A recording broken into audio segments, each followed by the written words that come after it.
so long since I've been home. I've been so far too long, it seems. I've reminisced all of those special times we spent around the Christmas tree. I've been done so many things, only you stay on my mind. It's the feeling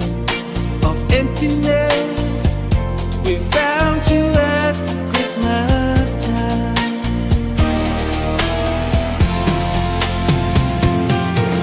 'Cause I'll be home this Christmas. Please wait for me. So many years have gone by, so many times I will cry.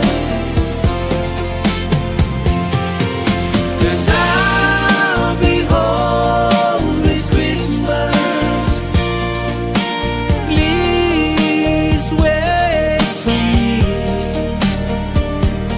If I can just have one wish, guide me home, watch over me.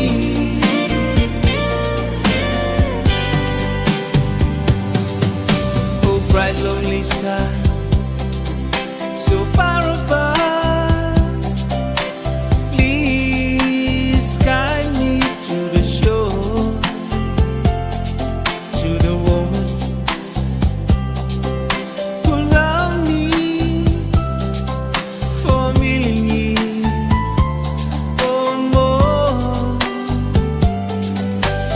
I can take another Christmas without a warm embrace. I can see you now so clearly, tears running down her face. Oh, 'cause I'll be home this Christmas. Please wait for me. So many years have gone by, so many times I will cry. I'll be home, 'cause I'll be home this Christmas. Please wait for me. If I can just have one wish, guide me home, watch over me. I'll be home, 'cause I'll be home this Christmas. Please wait for me. So many years have gone by, so many times I will cry. I'll be home, 'cause I'll be home this Christmas.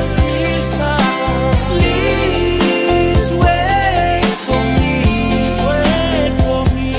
If I can just have one wish, guide me home, watch over me.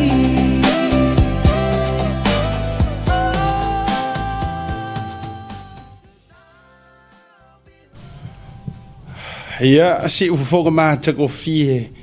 Ole au fai pese ale Blue Wave TV. Ma pese na famai I'll be home for Christmas.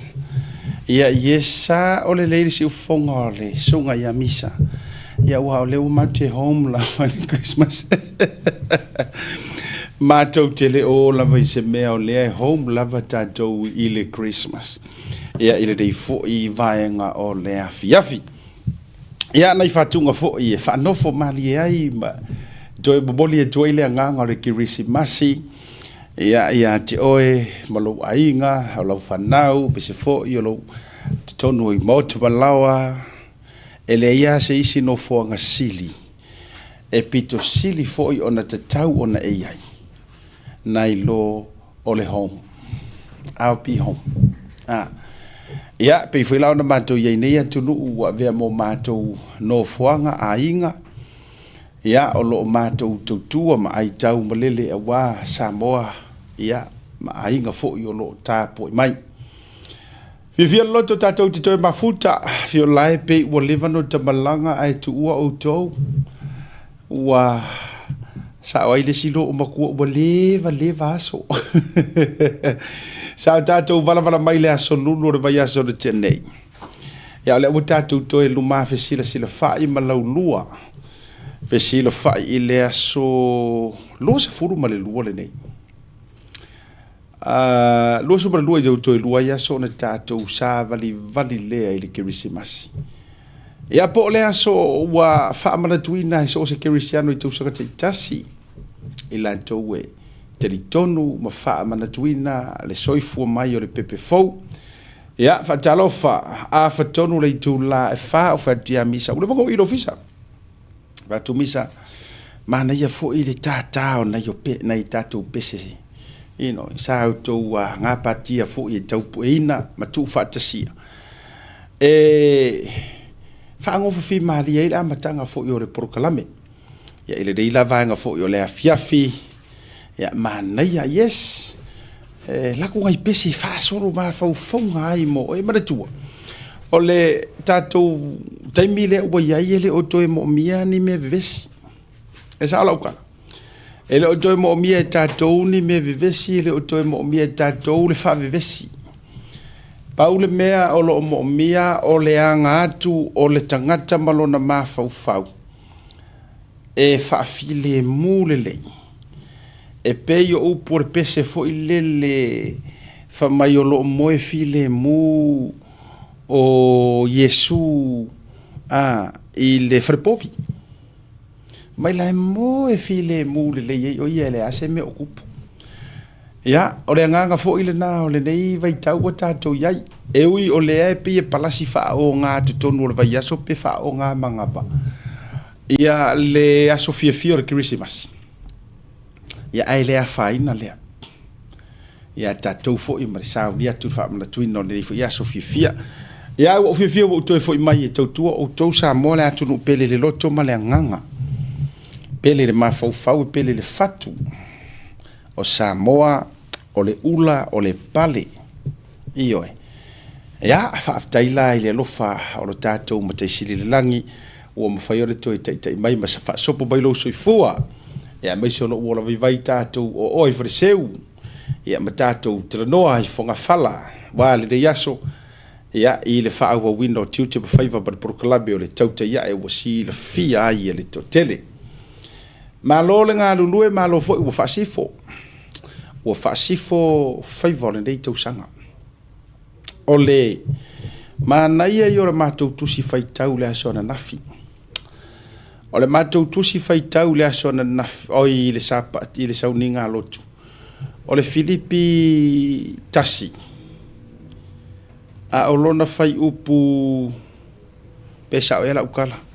O le Filipi e kasi o lona whai upu e ono. I think, se ka ngā misa kau sue mai. O fia ia. O le manaia ia ina ua saunoa le mātou whai whiau ta ma whale anganga pasta waita whata. O manatu ona o le tātou porokalame whai. O le nei tausanga. Tai au ia o le porokalame sao kai au le porokalame whai. E ili tari tonunga.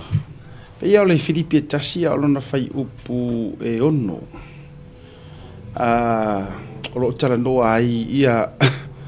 le apostolo Paulo i ngā luenga le lei. E wha pēr ki kau whai kau uku misa o sao ia le vahenga leo te tau a vatua. Tu sa a whai tau mai ne, te whai tau mai le whai upu e tolu. Nga ia ai le ono fitu valu. A o le ongo la.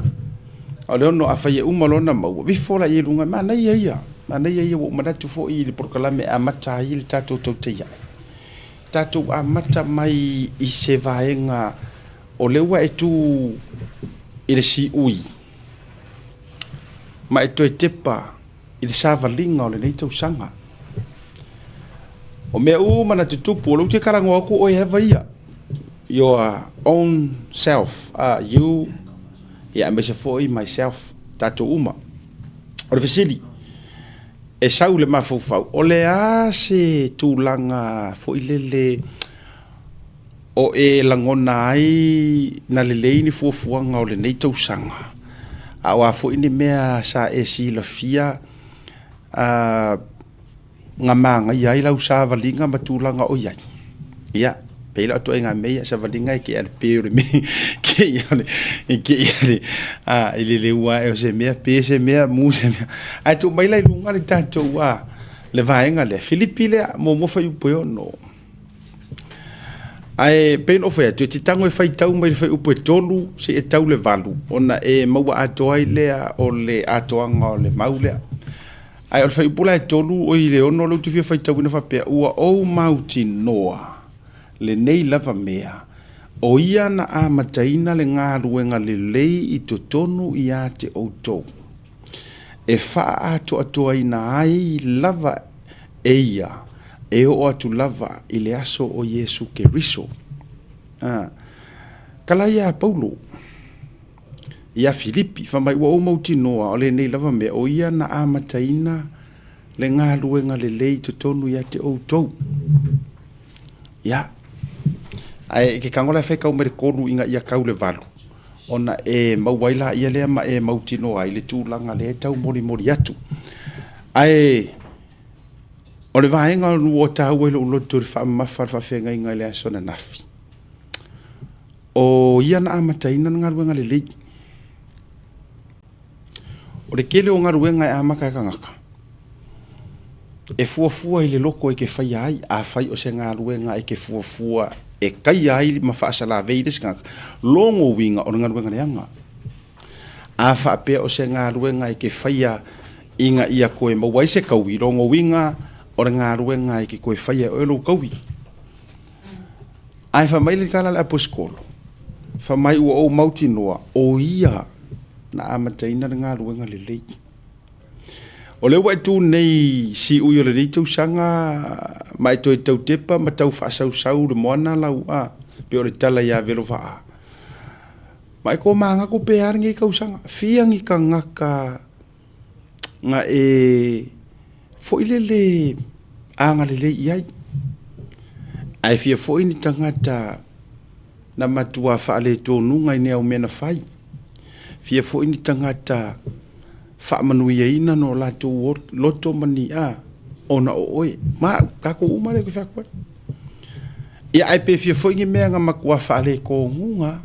ai pe sa e mo foi se ava no ai te fa se me sa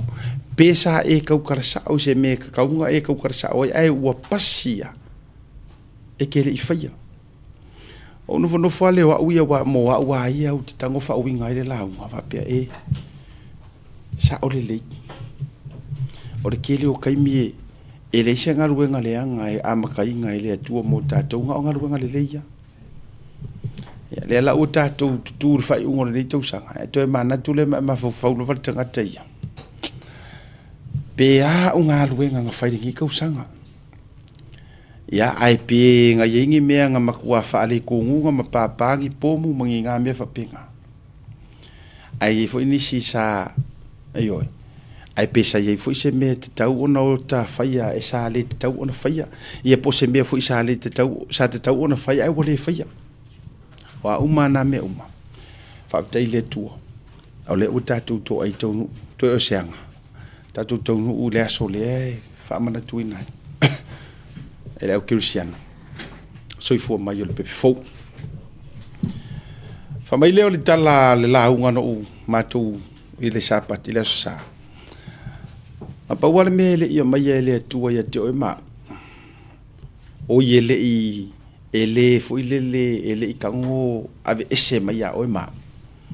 filinga ki fili ai o me fai walu lo ma fau le mele tupu na ia ma to o kilani o le mele tupu ia ma to o kilani o le la a matar ma to krisi masi ai fai ki kele ai fai nga ale au krisiano male au la fo ile ka ungo ngai inki au musalemi ma le au sik fo ye inkia tapo inga lela na le no fa yatu o te vai fo ila wa tele fe lau toa yo fina ngalo ma manatu marangona e mana ia fo ile maula e vatu si ta malo le a fa evangelia le ma tou nei sa fo kilani Brian Tamaki malana fo I ministry le uma to atele ya ma tou muruka ile ma ko I ma ko official me ile le lau mu le ekalesia le tangata le Brian Tamaki malala tou fo I maule ma fu ma ke e ora ke siango le ke e fa sanga nga ile au musalemi ma ya se temi foi tau fai atu lunga ni nai kiripi foi le pa fai o monga ka kiripi fa mo mole pesa o pisi foi mo pisi to mo o luai pa ia lua teine ai le ta penta kiripi o nai me mana yana ai o ma fuanga o fai ak le wingo lo fa matalanga le ngai mau ese lo kerisiano I o usau su ele unga ko ar melia o fa pe ese ar me wa au ko vai ku solo le au sik mal au musalemi ai o mo wa engal au paipa ia o le lato lava taimi fa tai o le lato wa so fa manatu ia pe masangi nga fa ngai mengi usila pele ai wai e ma fu na fa mai si ele itupu mo ona sale I malo si social media ale fa ia tula ta so enga ele ai wa masania nai nei fo I talitununga o masangi la kwaso pe o ka ko pe o tatou o le ia tatou fo I a pe la ka ko kirisimasi a fai ka ko parade fai ka ko solo a fai ka ko sisinga fu a fai ka ko meia a le fo solo tangata ni nan o fai atura utala lea pa wale mele le ia se a ele atua mal tangata ina o tulia ese lucifelo kuli ese maima ioi marango foali io ona wa ia fo kukuri mai ai makanga kai nga filifili e kau muri ya lucifelo ai paua leo le mea nga le ikango le ngari mawhai ele tuona vesea o le filifili nga sa o loto ale tangata nga ke filifili ai le mea ele lei ma le mea leanga e ui ua o inga mai kako wa o inga kako ia fionga pa ia le tua e kako kar konga whakirisianga e iai leo lai whaavavau e fo I le malai e whaavavau po le whaafangonga e whaavavau ai le kai a o nga fosia fua ka kou e le atua e le fosia ka kou I ngā mea e ko mai a asiata I e whailanga whiriwhiringa a o whiriwhiri e umana ngei soi fuanga o ke le sao I leo lai whaavavau o nga o la ulava whiriwhiringa e le fosia I ka kou e le akua pa uanga le mea lela fo I le ata tautangata kerisiano lea e tele fo ina te le mele fai e savaringa ngai ngaka e ko ke sila mai ai ai poloka mai ele au kerisiango le faalaku o le solo ai langa waka uma kerisiango ai le nga o ele o fa polo tu uma o mea lava ministry estamalo le o Brian Tamaki ai wange ingalo ya kako ongi usila o le haku ua Temo Karasi o kako ko ngora ko ke mukalasi oi o le ale wing o eli e kalia so se kari kongunga tulo e talia so se tali tonunga so ia te uia mai mea e tau fai mana ia le tato tutu la I mo le atua ma faali atu pat ele fina ngalo le atua tato tio mai faingi kako kako ke o mai kako ke fai e fuangi fai nga bevesi I le mea lea lei o le alu le o ongo le upo le tua ele ke le o so fio le vale le faunga aia fionga le tua ele o le malosi ele o le fika a o le anganga o le tua a faila fa longo mai nai tangata kerisiano ia o ko ngisa mo le ke lengo mai mo ko fa la lai mele le ai ele o le wala nga ke kango e fa o la inga I kanga kaya pe ke kango e kala I kala le kanga kaya no le nga fo ila a fiko ai mafu anga le fu ai ona e mo le wila iwe e mafua mai e feko ai lo le si mea vevela po le si mea malo ma le si mea malo ngā lulu loa le ele e mo mawila pa mwhai kiri o le mele ato tisila tua e kua le vevesi e le e ilangi anga wha akerusiano e wha awhinga wa ile anganga o le kua manganga yes e ke filifili le mea tonu ai le fosia o e le kua e ke filifili le mga o le mea kong e a mai alo filifilinga e whaikalia ai o e le anga e umako e wha masingo o e wha masingo pesa e o le mea langa o le mea pakingo o le kangaka lava ia a o lo tātou tau mwhai fua e se i vanga ngār ko i ngā me whuroro kako ke e a kui whainga la ia wha papomu wha terrorist mea langa makua i o e mo a menge ia whai o taritonunga nei nei tangata i o la tau taritonunga e o ifo mako o kukuli makulanga wha penga tau te sira fia outou o te le i o i Middle East ia mai se foi Dubai ai ina ua mawhaasoa masia uta mawhaaleanganga sa malanga i Dubai last year conference tau te sila fia o tau Samoa se fia kuala o kua lalo lea fokuanga leanga o kākou Samoa o leola whaafolinga o kākou ke kerisiang a o le mamao ma le leanga o kākou loko o le merea fa mai sa noanga se uta mawhaaleanganga pasta waita au whaasoa o i Dubai ke loe mori mau uma mai fa ya auto ia le to malanga ale Israel Dubai Middle East le United Arab e ole ale kai mi o saunginga ole aso faiso pe ka lor se furulua wakar kai mi kalu e ia ile me ole longo pe se me fu ile le fa ilo ile the whole country fa mai lea o fea le mea lai fea rua i eire Musalem le kangaka le Musalemi po ko kongo le mor po fa foi fea o fea le mea e fea rua nga o nga ka le longo nga ma mea nga during the day kuku uma kangaka fofola o fea le mea iei fofola ilanga ia i e foi ngale le match foi ngale ai fai le kakalo mai foi fo now lale wingo le kala o lai kangaka ia lo la kou karikonga a fai o le la kou karikonga le la kou ke worship ai le akua e lau ke ola inga every day ai akako o le vesidi ai akako o lo vivi i ele asosa o lo ai ele whamankunga ele asosa le ro ke whako kako uma o kero tātou Samoa e fai au si kaili ele asosa a o aso le vai aso o upu leanga uma e luai mai o fofonga. O uma faufaunga e anga kingo mai o uma faufaunga o fioki uma resi population o Samoa i o uma faufaunga. E oe. Ai sa vari roga i kanga kai o leo mai mai le latou mau o le latou le na tali tonunga. That's the way they worship. Ai va ai le ka ko wa ku fas mai you Muslim you o ko le amale o ko ka fa pa pomo o ko ka ele fa pengar fengo se ka ko wa mio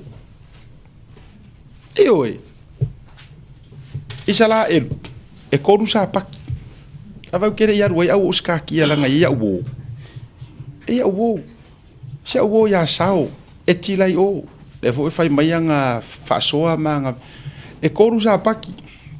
pe koru aso e lolo kuai aso falaile aso ko ngai aso falaile lolo ku Musalemi aso ko ngai sa paki yukaya aso sa lolo ku o kerisiang vai longo winga a e fua le fiku aso le vai aso le ka ko ka lenga le fai ka waso fitu aso le vai aso ko ese aso ka pua i ko wala ngo fisili le sia wo buia e ai mai ko aso falaile o le aso ngai lo ko Musalemi makua sangi nga wa uma o sa pakia yukaya makua i kapua lo loku o yukaya ai por sa pakia la inga o lo le sa ia fainga ruenga lois ai lo roku o kerisiang o le ia inga yuso ia o fesili lo ai mawhai la nga e loku mai le askoanga asfalai le askoanga i sa fa mai mawhai e pule au e le fasa e pule au i lo karikonga lono winga sa mua mar whafonga mai ai kangola ko ese mai aso e koru i aso e fiku i e kau ki whai kau kālenga kolu aso kāpuai o kangaka ia ngare wha aso i e a o ngā fo i aso e wha a o vai ngore i kūla le aso whakaika inga every 2 hours e mai le wha ilo ilo wa kaunga kalo lau prayer mat ma mea uma that's how they live their life iwe that's how o le wei le ngā life e o lai o mata tu le si video le na le va tu pela utala lang ko kele fra usa mo le o meia ko la lo ye va kusawa o vai tu ngutu tangata mauri se fa tu ala utala le o tangata ni e mana ye yo fa ola ingo isi me uma ai ko ya o fonga o vai tu le si video na au mai na fa ye confrontations pe life kadi mai le kadi mai le si ko ki kia uma ngal para o vale o le ria na fa nga le f tu lo le f word na foi o maori pe o le la ko upu nga ko mai pe o le la ko me ai nga i upu ya skai kasi o le f tu lo fa fonga la tu o vesidi la o ko kusala le fa le nga le ke ka un fai e she aku mananga nga le ke ka kala la na va tu la u tu ala lo langa le o me mata upu le a fa o ye o ko ka ko ke siang o le la o fonga le for the look langa le pu e o the camera ma to ma fa tasi po sa nga me la fa o ngi usila it's a democratic country o le malo ke mo kalasi e ka ua uma e ai ya kukusa uma pa ua le mea pe a fai o la ngofu fa so o fa ku la fongo kangaka iyo e foi se kalesia e la ko o ngai e ku sa o loko ala ya kau kangaka ia fa yelang kapo inga iyo ma to ti tapu yai o le har ku langa e fa yela kapo inga ma me uma o nga pa ua le mea ke o fa fa ke volo mangi fa pau e fa a soli kula fongo e soli lor kula fongo a palailo ingar ke demokrasi fa malo rule of law ai a fa ia e sai ulu ngai kanga ka ai mala ko ka bigi fa paku ngai me a uma la ko me fa ai ole wei nga la ko ki ka pu ye la ko wi ile li ma ya ore tu la lona le o tu a fa ila ole ti ta pena jeli fo te tu e ke kumu ma e fa la me ya la fa le ile alue ka la ile fa ola kanga ke riso i fa ko o fa le o ainga kui nanga wa fionga nga le tu ai se tatala ina mai o te ulu fale fa tasi matali sua mai alue ku i fa ko ka la i fa penga e o re fo dunga la ora ke le fa mai mea ele lo ala le kifa ku lo le si musale mi ulu le anga lo la ku lo i mar fanka vili i me nga ke fesiringia nga fesiringia kere nga maliu e se maliu fa maturo nga me ko ala lo nga va ko te ya e walo vai ro fa kere ko ka ko o krisimas ki ko ya fa nga mai sisi atalo fa tuai to telo tato ngol tato proclame ele fa fianga ale Utah fa mo mole misa se ku foru ngale fa fianga le fa fianga Christmas mo auto ina Utah le sunga ia le new year celebrations there you go o sama fa ngale via mo ya o le ai o talanga ta o le fuele vilavi e le ma fai ona toi ma manuina pe si se matala langa so matu leo ai vala au fa lo toi ya le sunga ya Fred ya le utosila ya pole fionga ya tovao Fred moa ya fifio mai to te fia fatasi le tato civil to so fo Utah ele FOE Hall tasi Far West lua tasi South Salt Lake City aso lua January tau le lima le afiafi ya fa fia o to le vai masima band ai mai se ya o le DJ Fred moa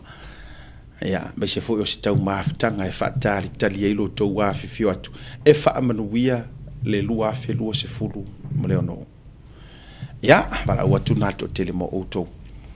ya manga ya langa I mea ia wai mangkosi vai ia mea ia o iu tai le angi au wha mara wa wala kungu o angeru o skeke o angeru mea a taro whatu le vanga o le whiawhi tore mara longa foi mai wha whailoa ia sunga ya lea taua kaut whara ia po o koe sau lava kaut whara ne wha umar prokalami wha ungon nei tausang ia ma wha whailoa ia le sunga ia wha aufo ia po Mr. Falai yo se ko sa ulanga I ka kare ko mo o me li tamaro e no orta to pokla me ne vanga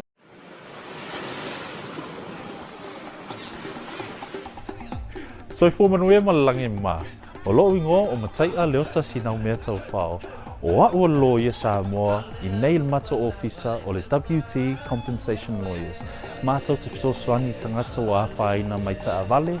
whale whenga luenga na superannuation claims.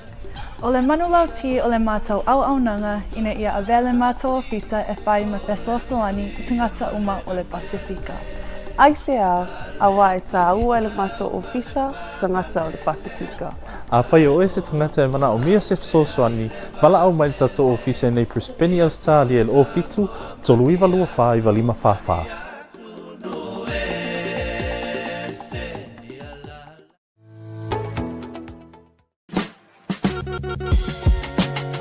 There is no better way to support the 685 than to buy locally sourced goods.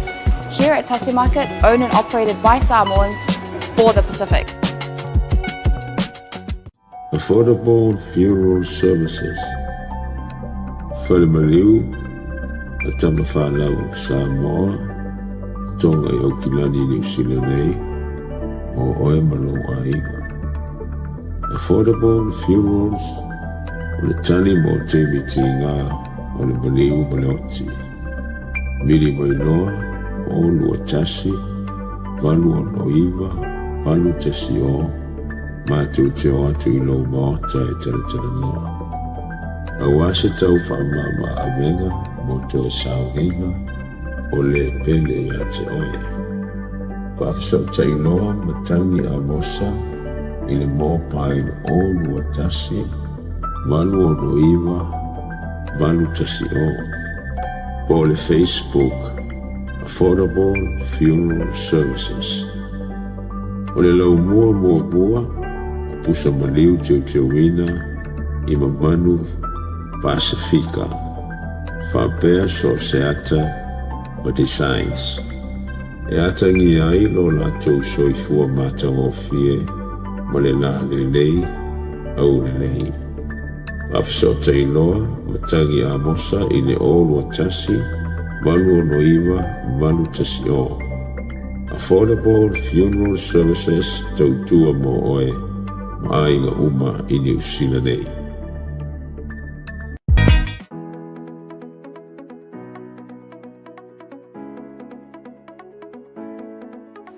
Hey, have you signed up with BlueNet yet? No? Well, let's fix that. Head over to www.bluenet.co.nz and hit Join Us today. All you need to do is fill in your name, date of birth, phone number, and a few other details. This helps us get you set up faster. We'll also need a photo of your ONT serial number and your modem. Not sure what an ONT is? Don't worry, this is what it looks like, and every house with internet has one. And make sure you have a valid ID and a utility bill or government letter to confirm your address. When you join BlueNet, you're not just getting fast, stable internet. You're also supporting shows like Tautaiae, Breaking Waves, and Sports Salanoa. Your BlueNet subscription helps us bring you more content. If you sign up this month, you get $10 off your first 3 months. If you have any questions, call 0800 258 638. Join BlueNet today.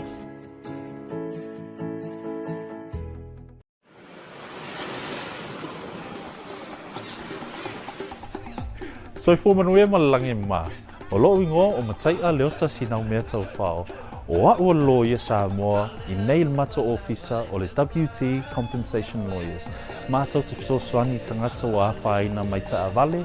whale whenga luenga na superannuation claims. O le manulauti o le mātou au-aunanga ina ia avele mātou ofisa e whai ma Fesoasoani i tangata uma o le Pasifika.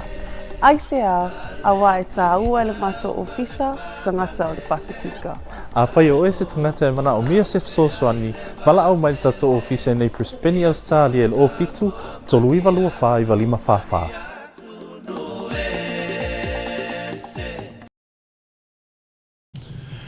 Tēmura wati le ua te alai titile i tūla lima le tau wha awawa le Blue Wave TV ma le proklame o le tautai iae whaiwara tātou patino. Aso roso malua nei o le masina whaai ukalo whai a te se mala au ma e anga ia. Whaftai le tua ia ilo nanga le lei. Se i whate atu nei aso whanau wa misa wha mole pe a whai ua ready ta aso whanau. Se i tu mai la ia ilungo le tātou aso whanau, o le aso whanau momua, o le atoanga o le ono sumariva tausanga o le tina matua, ia pole wharitua, ia avea au pese tāsua. Mōsi au peli, o kai, avea au pese tāsua. E vi ai o mātou loto i le li ono lana pule whaasoa i le soifua mra malosi. O mawhai o naulia mai le ono sumariva tausanga o lo soifua, whaafte tele mo mea uma malowa lofa, le whaatua o ia i mātou ma sia o whanau. Ma so tasi, o lo si o manga, ia lofa le tua ma toe tulu i nisi tausangas. Tausanga, e tumu i whaamaruianga, a toa ma soifua malolo ina lei. Alofa anga, ma ia i mātou ma sia o whanau, uma i New Zealand ma Australia ai siri ai. O uma mo ngā lofa mo o esi au pele, o taua i o malo tumua. Likati sua ngai ia ngai o famungianga ni famungianga na tama ia taua i o malo tumua likati sua por sunga ya su mo ele tina avea au pista wa misia foi o tatu fa mo o rua tatu fa mo le so friday fa now fa te telefo i le luanga le lei Mole tuelo whaanga o le atuanga o lo wono sumaliva ia tausanga te o anti e mise fu ia o le hau mawai au se talia ia talo i le tua ia maua pelo malosi wha popo nisi tausanga se tele o le whaaparo longa mai a te ia ma ia uska i le lei lo wali i whai uma meo lo e mana oai ia i le nei fu i teimi a o saudi a tua i kirisimasi a mise fu ora ratu tu song fo unu ielo was whanau O le sia so whanau o le atoanga o le sifuru tausanga o le tamaitai ia Holly Healani Mayava. Happy birthday to my precious girl Holly Healani Mayava. Watching you grow is my greatest joy. And you make every day brighter. Cheers to another 10 years ahead of you. Celebrate with us. We love you always. Your brother Daniel, sister Lena, mommy and daddy. Mole toi malofanga mai a siatali a taua ia mare tatou proklame mai se foi o le tatou malo ia fa fonu ia mai le Chevik taste island taste ia ni vanga la fiafi mo ile fine o le telo wa soifua surtout sang ia famia mai le tua inisi o tu sanga tulu i soifua malola ia ona i tatou wa sofa nauna mo le nei foi ia fiafi le tatou proklame ia ai so fa sanga se fa feilo ai se uso ia tau si le fia le to ina o le fata ma so sta mi titi mai lava to afa na si o matu godfather le atawa ia fui o le proklame o walo tanga te anto le tu sanga o tali fo ninga mai e ia tu langa fa le ton o le to fa fo ia nga tai le ia o le ua su mai sunga ia Mr. Falai ia ma to mafuta fo i lungo le proklame ia eleva ngala fiafi ma ro se fo manu ia le tau ia so fo mo ia lo ringa asiaka ia kai fo ka programa mali ka ko main host fia wa ku papel nga se kanu mali va so rinken ia ise ma fo olu ise ma fo ngo e tau ise ma fo avele wa ise e pisi sai ia mi se you know sa wa la so le ia nga abaka ma so lu so coffee so le ia sa papel ise kai me ki ka ma fo ile ka si o mai ni ai ko afera ko afi Ka po ke po ke fa lo po nga se au bak la ko ya mai ma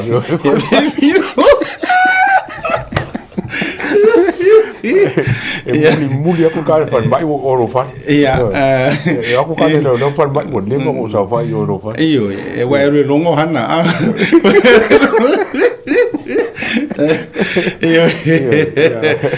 ya malo le se fo mo malange ma ya le va nga ole a fia bis fo le usanga ya uso fa talo fatu Mr. Falai polo fio fa au fo no Eli Panapa Mr. Jevic ya le tato island taste ma se fo mo wia ya fia ne va nga le fia o te fa fe lo ma fa talo fa le pa ia man malo so tato o tunu mai mo fa fonga mai ne va nga le fia a me se foi la u fata no foi la sunga po la to fa siata vai malaya me se le sunga le ya tau ia fa ta to fata sinne fia fa tu no sunga wa se me fia lo ru so ia se ara va ia o ru ngia fia o ru la fonga fia pe se me ku pro weekend wa la fonga fia ne fia Mara tua o te fia ona ole weekend o se aso whapitoa fo i ama ua marfana. So o te fia ai a whape o lea ke rohira fia i a lea taua wa sa lawa tuto lua fo te whamamoi. O fia ngai pe o ngofa whakawha o Mr. Fly. O rau ngai fia ngai a kute kore kura fia. O lea sau ko ngofo iau o angi manatu mua e lingi ai lo mawawau pe ai sau whai o Mr. Fly.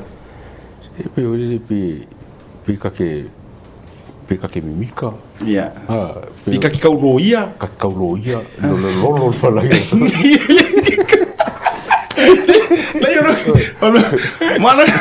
Mana ngau. E fa pe ngau pe mau mo se uso lave aso wa ma fio ai finga faka. O ke ma o ngafua ia ka fora. Ya ko sa ngau. E winga no ko po ani o langona mo tu chupu ai le taimi te sa fa ia ka fora. Le goe ngo ai lo ya Mr. Fly. E lua me ngo ma fa ia. O lu au po masima. Mal papa ki o social papa ki. Racy e sa o kala lo makuan makongu. Anga o se king mo ka so la pe mo ka. Le winga o lautan. Nanga pi o lango so ese foi ele o pi ave le malo sura. Au sa fa eu tafa. A fa ingo sa fa I o le matua pa o tu lo fa ngana fa pa lo manga fa ngo ko nga. So le vave o moli. Te sa fa umi o ko a fa pe vela o ke la como ko moli. So aku wa I fa la lo mang. Alo ke dai. Ja, winga nga mai ka ka. Ja, me se o chief chef Australia. Pika ke lo lo me o me la kava. Sa le la unga ri kula fa le nga sa o le ro angi upu o la so wa. O lo upu la so. O le compliment silia ke I karongo mai ka wo Mr. Fly. Ah. O longa la Le o te tau fisile le atau. O longa la pese musulimi po o le tangata muri asa va ayer ko inga fa mau le a pe fa sanga ita mai polo ka mai polo udi duma o pusili ping of kalak o me foi langa ia lua fa ke la fia feeling pe fa pe o le manga ia le vai ngana botato go ia o le winga o le ofumel ia man to sa ia lu po kala mai tau ele o tele o tu maula la ruina fo ile va no le te sa ia ele anga lo usa fa tala noa ai usa ma so miti afu e te tau lava no o dress mai ile vai ngale o te o fesidi e ai se ngoi pe fa ka ko ile o leo e fai ka e ki roa mo runga de roka ai o skailinga se em fai sa ngo mai na to inga kuka e ye ngi skai dia le master chef e ka ke roa ai o le master la merea a o le fa ka idea e em fai ka fa level 1 level 2 level 2 e ngi level ko ofu e fa fai mo fa siria siat tu so tu blanga fa pe e pe le mata fa yo ile wota fa ya ele leifo le sila mai o tangata la eta te la e le la e te tawon fatino ino va engale pe e longo fia fo ya tangata kuka ia iona la e fa tau no mo fa moi pe yo le ala na ma fu ai ona so se fa moe moea e te tau lava ona o tala e te tau ona patino pe alanga te tau mo le aso le fa moe moe wa le anga la lo kuka ai usa mare o foma ele le la lua silsil por o fai le foi le wala o kere la o kuka foi le kere a restaurant foi le mo ka kere ia ngare overall foi le por me foi le apron le luma ai ngo mai ka me la o le Manhattan papea o le sa o le ka kuka yo ko la ko papakiu ko ka so no ka fie papakiu o kere fie papakiu ba ku le ku mai foi pe o sai nga foi le ku mai sorry ko sa pe yo la wava ai o le si wo pula fa ku la wa ai ku mai ya ka pula pe e sa o ke mi ngo mai lo office ke fa lo mo lo kingo e sen malu mal bebe la le ye pe vetu o re ka ki ka mo fa ye fa makala la ngonga ese e ka ke mo pe o ai wa adore va ya so ma fe wa imba se uso o le tanga paula le mea ngo tau tere yo e mati fa mo mata tu tara no ma vi fu ngai kuka o le isi la mea ngo ai ka o le makua va vea o vai o kamaro so o le makua i ke va vea o vai o to ma ia ai ona o tu langa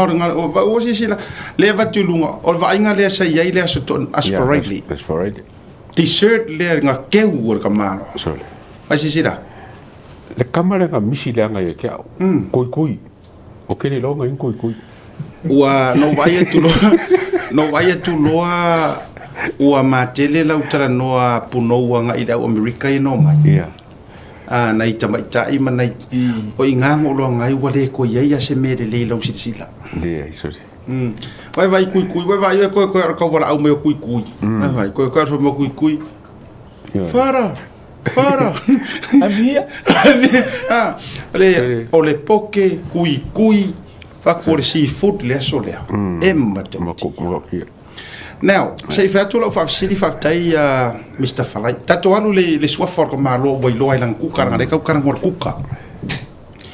tu ai el tai minta pena mai o la kupu e mai nga ya kai sei fa nga lu ngor tato por kala ai ole tape nanga Mr. Falai wo yai vaenga wo yai le fo mali wo tu se ta ma sa ku ka fo a fu ngai ka pe nganga ma ku ka nganga fai ka mi ngai mali mala wa ai la mere nga sa fai ngai le ko se la ka nga le nga fai alla ngi ma ku ngalu we nga ke nga fai va tu le but you make things so simple look so simple and how you Whainga kara mua mai le I au ka penga ngā ma eke popole ea ingi meo ngi kulanga o se lava ma le lava ai whawhewhea lau preparations mentally lo mawhau I vaenga I Whaftai le whafsilia si atane whiawhia tu sa man tātou pukalama I le vaenga lea pei ana o tā ua le si tātou whilo inga mua o tā leni mai lea li langona ina I lo tatino ma lo ta mawhau I le sauni uninga fo I o fuafuanga whaapea e le aise u popole e le whaapea o se taimi mua le whatu a whatau nuu ai ni vaenga whaapea e aise tasi o whaamoe te le sa o whai e lima se lau tangata tato whaamoe le na whai le aso whalai le na o le tolu se lau tangata e le ila so langona popole sa iai ona ua o mauti noa le to ai ngā sauni ai o iloa le tele ma le lava e tatau ona lava e tangata e toa tolu se lau pei ona I vaenga I ua mawhai ona o ta o mai isi whaamoe sa whai ia tate tau mawhai fo I e tate ngalulu e whaatasi mai ainga e tusa ma le nato paketi awa tātou te o lava I le vaenga na e tala noa mua ma le ainga pe fie se lātou paketi ma tūlanga whaapea wale whaamoe ia ona tātou sa ili leo vaenga e whai ona whaatau nuina ia alo ia I totono ne fo I pisinisi ma tamu whainga ia e le iso popole se whaamoe o te whaatau nuina ona ua o mautinoa ma o iloa ma iloa le vaenga I te tau ona whaatau nu e tu sai ma le whaafisilia si ata Mana ia. O le taimi lea na e ngā ioi ai. Au ke vai kaka lea. pa wale ole mena te mo mi le alto O falai. ngor falai lava mai tau mafa fia ia le tau wa ki reke le ku o ia le temi foi le o ku sa ka sami o sa pisi fonga ino le aso tu le tele o different course meals o ile le se selection sai le asa to foi tau mafa sai O le makua, o kai mo le o ai ai mang fa fonga le ku kai mo le o pelo ka ai se fa le inga foi le ngumera kasi ngusila. E winga Manhattan. Ia, e te whakua waranga ke le foi me fai Manhattan. Ara winga ka foi le preparation o le whanga o le kamufkanga le mo mai ia po le mo mai. A le e foi lai I lungo lau menga e.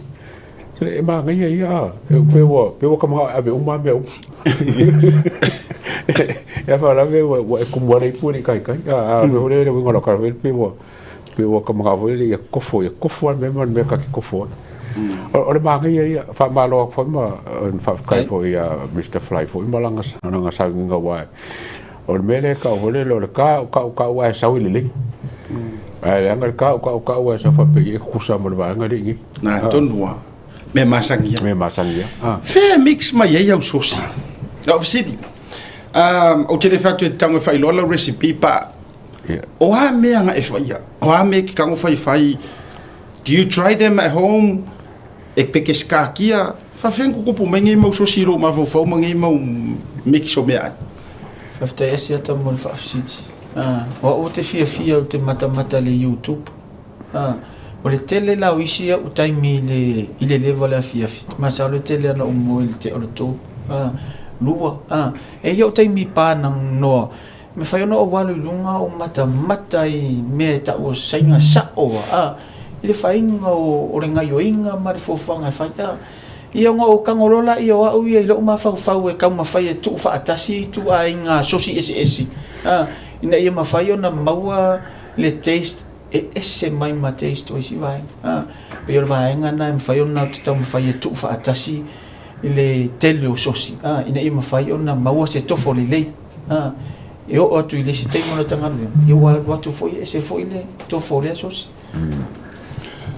ya ole fai ponga sa fai ele aso for railen te nei na fuena le se por kalam me stof nas for le sa fuena malanga mai le fionga fa funu ya po ole sunga mista falai usi fiel to tele ya sa matu I fui male sunga le atawam ya te lole moli mau re tala ave foi le na New Zealand for the first time ko foi akamalo uso inga fanga o pelanga ya langa pinga amaka mai ngor ke pua ai foi merkmalo ya wa superstar o winga la fam telanga o le ale tulanga foi le walanga le o moror ku ka ko pisingisi o lo sunga fai lo pisingisi le Jevek Island Taste le sponsor inga tato por kalame se tasio tato sponsor la se tulanga mo tato New Zealand e mafai ona malanga mai mo fa moe ia ai ole a foi le tulanga o fiutanga ina mavanga fa pena en faina tau so no ia o mor ko kele la de wa matan sisid mai pe fainga haya ia Mr Falai nei New Zealand fa fta esi ata mo fa fisili wa foi le no fo manino mala foi so tanto atunu ine au kilan ya u ia fainga fie me uma ia ai vai termine ia tala no la vor se leni a fa pe ma fa yon fa tau no ina ai nga ia ni vai nga tau se leni wan malanga mai mal fa ti no ino me ia ele se vai nga popole na tu lang e ma fa yon na tu ina mai au nanga ma ia wa pe yon na o tu ina tu se temi wa sola ia ore nei au nanga le intanga te fa nga ben ia na wa ia ma se to o lua mala fa na lo na winga la ia le foi fa fonga mai ele to ara titi fa na ata mano tu fa tasi uma to full luar ma to malang lo na winga nga fatia la inga ia o se va nga sili le mata ore foi na mai ma to o na nga so swani foi I so tato wa tu nei o winga e tau wa e mo mia le nga to lo sunga ai mo mia lava le package le o mai lo fa na wala ngole sa ma to mo wina e amanga or kanga ka e kompai e makuare le me uma o package le tona o mai mana fa fsila seta pe tu langa na ole vaenga fa faingo fi e ma faio na fa nga tanga tai nei a e o lona whaalawelawe ele masani ele ye se temi fo ile ma fa yona tuto e sauto ya o fa to ma fa ilo ya te la to ar ma to ya malanga fa ta so lo to do ma fa na wa ona ma ona ma io ma ta fa yo ye tanga te ta ona fa ilo ma to wo I fa mo ye o la va ye fa lai o nisi o la fa na o set up e o tinare ainga o le t-shirt mai si tu langa fa pena tu sa wa ya le to mai o tangata ye lana mata fa yo ye te tau na fai ele ma fai fu o na wa o fa la ya o wa fu I luma fai for set up o luma pe yo va nga na fa fai ngofi o fa tasile a inga mai ma to le wa masan ele se fa le ton wa le na nga I le masi I fa pe ele tu mama ina masi fa pe me se masi inisio tu o le tala ave ya ele sia nga ta sa mama e o mai fa pe tanga ta ele le ai ata alu mama me fa pe ia ai o se tala le ia e si ya tolo no ta fia pe va nga na sa o ma fa la via ile temi la va fa me wa mai a ona ta se sambi uma tanga ta so le pe wa fo e atu se si va nga te lewa pe wa no fo file muro ta ma fa uma no ta fatu me ta no fo ma fa lo love Manaia, ole fa mo la so tona, o Israel. Ole isi vai nga ta ole atu. Saya uma ko kiki ale media, main media and atato New Zealand ma tangata tele la to followers. Saya uma le sole. Le ngata le saya la fai pissing isi ke keli. The VIPs, corporate people. Sa la to mo mo winna fa mo. Ola ka foi na laina nau le winga foi le ele ngata se o la tu wa fio mai ai o ava no ai me fai foi ona mo wai le tu la ngai fa lo tele lo o lo tu mo lo la nga tonu le na sa ya ya to wai le fa si fo no tatu time fo ai si vai ngate ai foi so fo kwanga ai bo ke ro le uma o ke do ye ya so fo kwanga fa ko inga ya ya se me va ngate ya te fia sau no mai foto ya Mr. Falaima ole mo kwa le ya me uma pa wale me foi que fa popo ye ole au siba a Mr. Falaima malanga okay ya a ken ngala ole o pula ula e pole pula ka ngana kasi na me pulu me ko penga va ka mo fa ke o pa ku mo ki nga lu fa ko ya o se me le foi nga fa popo danga dai la ya dai lu ngala o nga ai ana tala ye P5 mo ye 5 ana fa go pepe ke ye se nga kala o ko fa fa si o belanga tu foi fa ye kala o ya o ko fa e mo ye de 5 nga ko wa fa ye kala ai kinga ka o ka kinga ngai ai te lo la oi o ma crazy ya ma riskin ki king so mo samu kirga eu vou mudar e eu vou vai o como eu percorro vai lá com a mei no winga la le a ver se está lá e va ver o pulso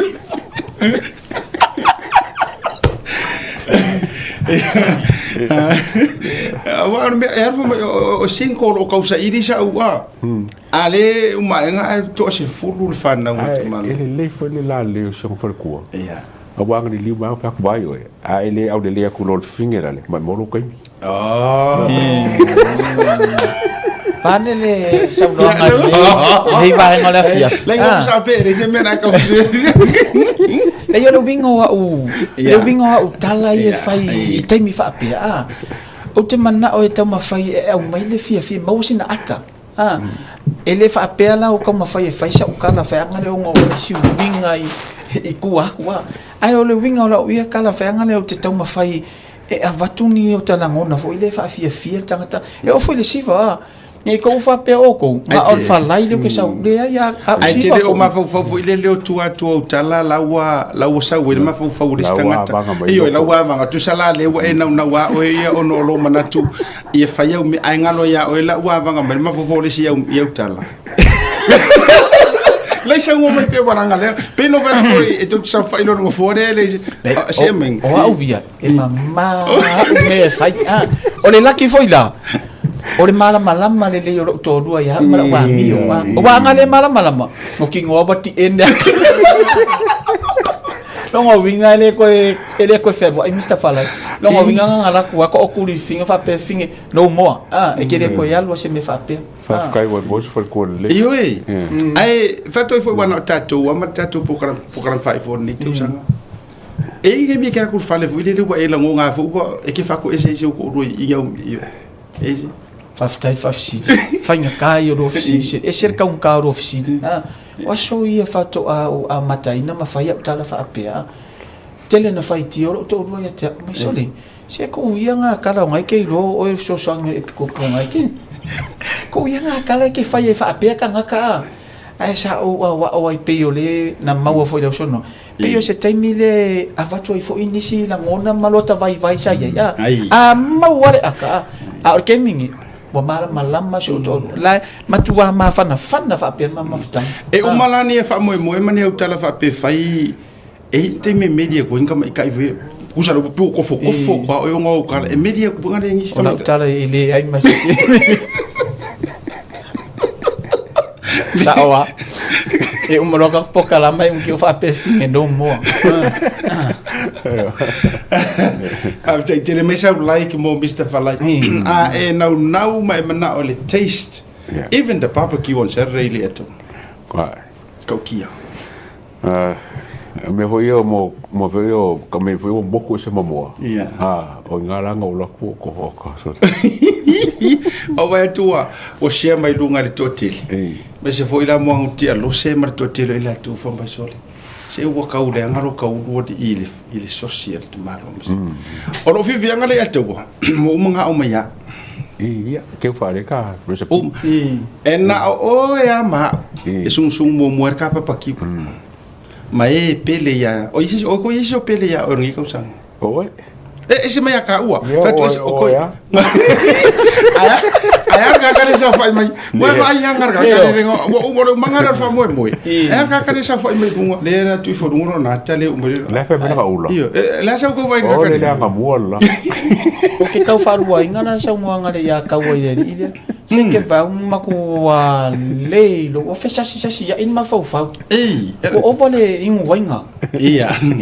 a ke vai la ka la ko vali mu mura unku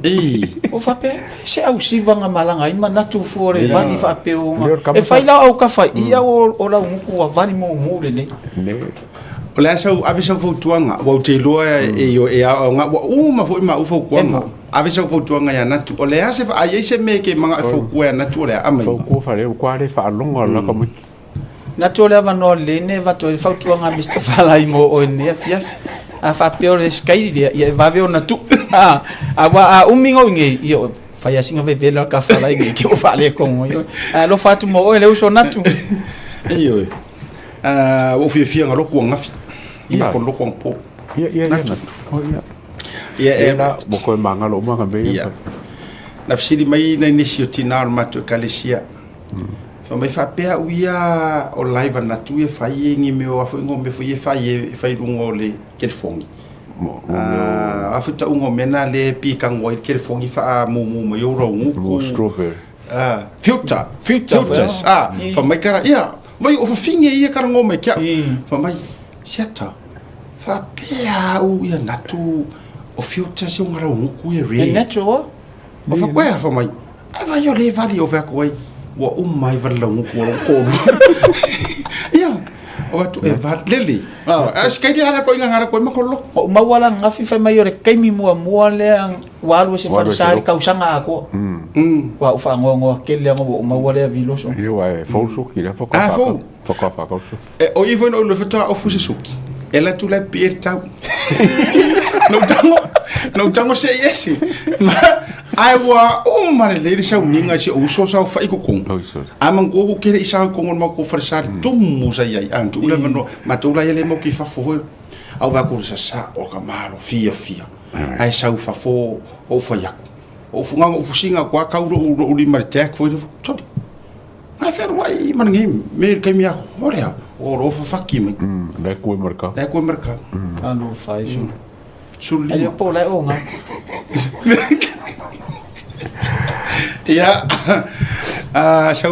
sau noanga fai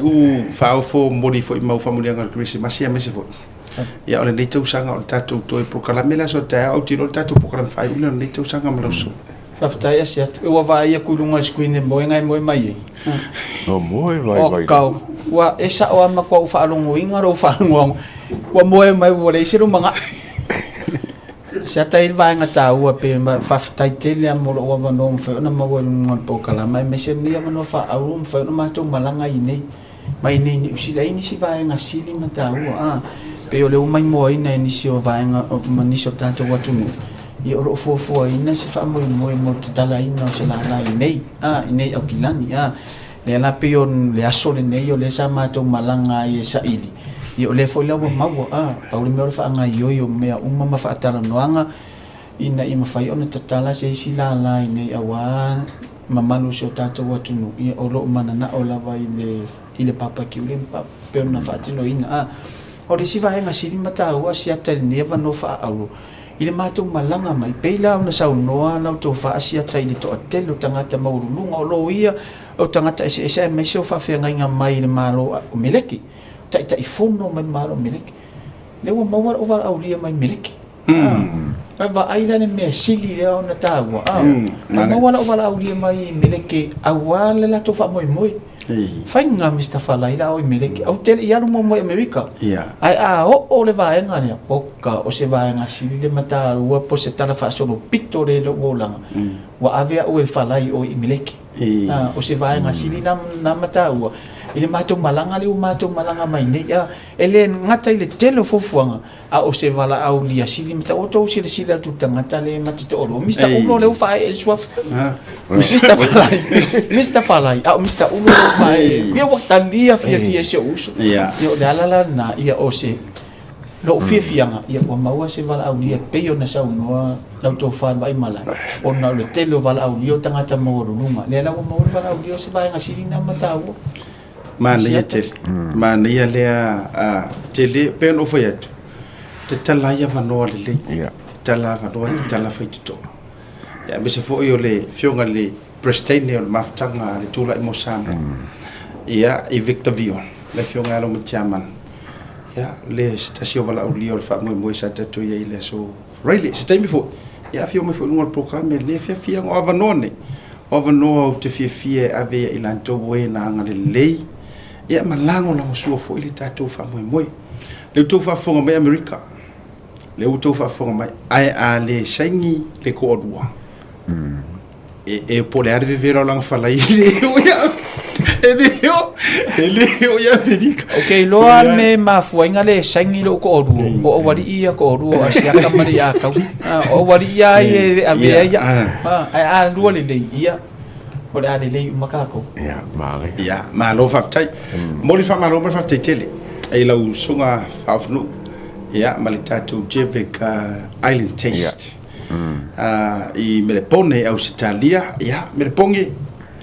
ke fo ya u le ku ke mafuka marka le ai vai ku ka mai ke u fao en usila America io na ne ya funa mele le to ela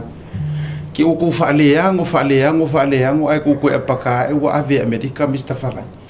o lo ia te ia o le leia wa le kuka male o le taster e sa e ke le akuka ai e se ale special se matu fa mo sa ia le Australia pe so no ia Godfather mi se ia o le tu una me fai ona fio tu papiu matula ia mo li fa malo fa tai fela u sponsor por tatu wa longo so mo li tatu company le Blue Wave TV me se po kala mer tu ia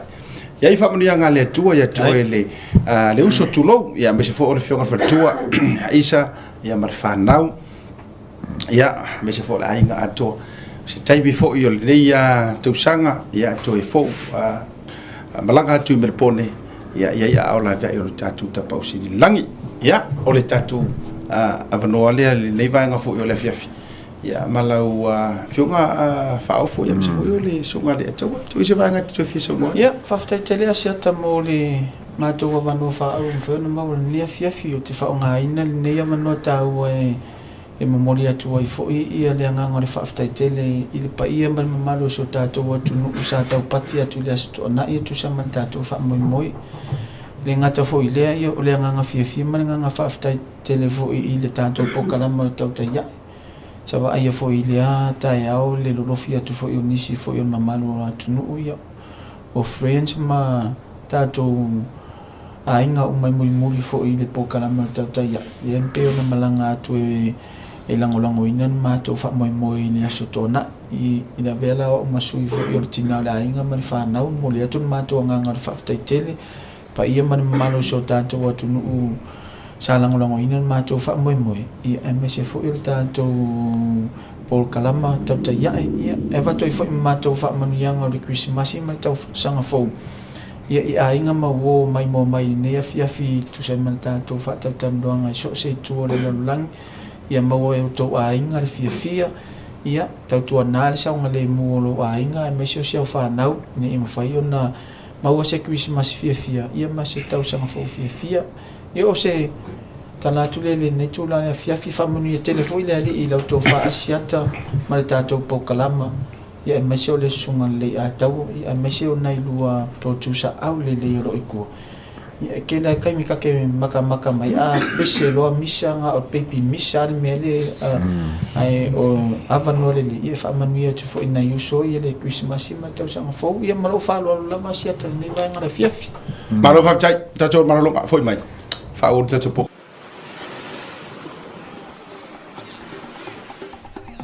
So fo manuia malangi ma o lo ingo o matai a leota sinau mea tau whao o a ua lawyer Samoa i nei mata officer o le WT Compensation Lawyers. Mātou te fisosoani tangata wa whaina mai ta avale,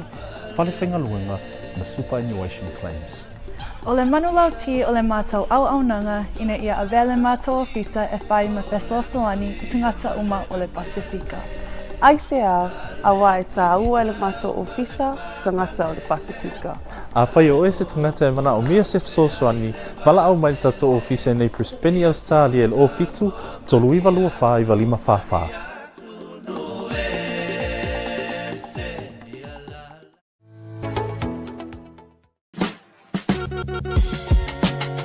There is no better way to support the 685 than to buy locally sourced goods.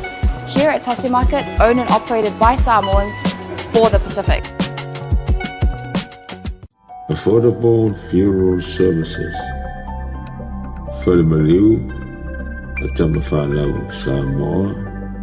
tonga i Okilani New Zealand nei, o Oemalo Aiga. Affordable Funerals, o le tani mo te mitinga, o le maliu maleoti. Mili mai noa, o lua tasi, walu o noiva, walu tasi o, mātou te o atu i lau maota e tera noa. A wase tau whaamama a venga, mo to e saunga, o le pele i a te oe. Whaafiso tai noa, matangi a mosa, i le mō pain o lua tasi, walu o noiva, walu tasi o. Po le Facebook, Affordable Funeral Services. O le lau mua, pusa maliu teo wina, i mamanu Pasifika. Whapea so se ata o designs. E ata ngi ai lo la tau soifua mata o fie, mo le la le lei, au le lei. Whafisota i loa, matangi a mosa i le olu a tasi, walu o noiva, walu tasi o. Affordable Funeral Services tautua mo oe, ma ainga uma i New Zealand nei.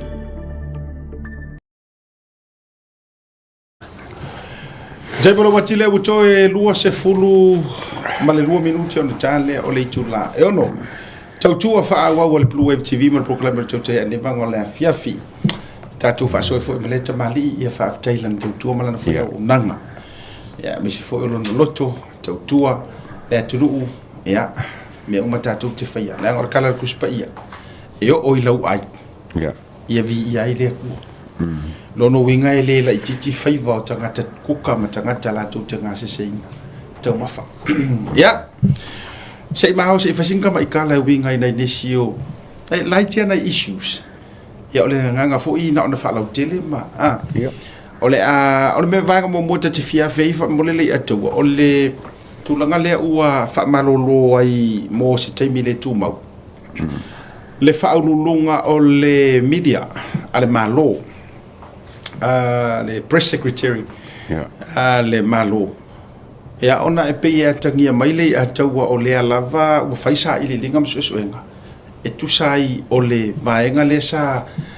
lona sasi il fa la wi lo ina le tūlanga i whiwhiringo CEO so le sofu marolo ina le tau.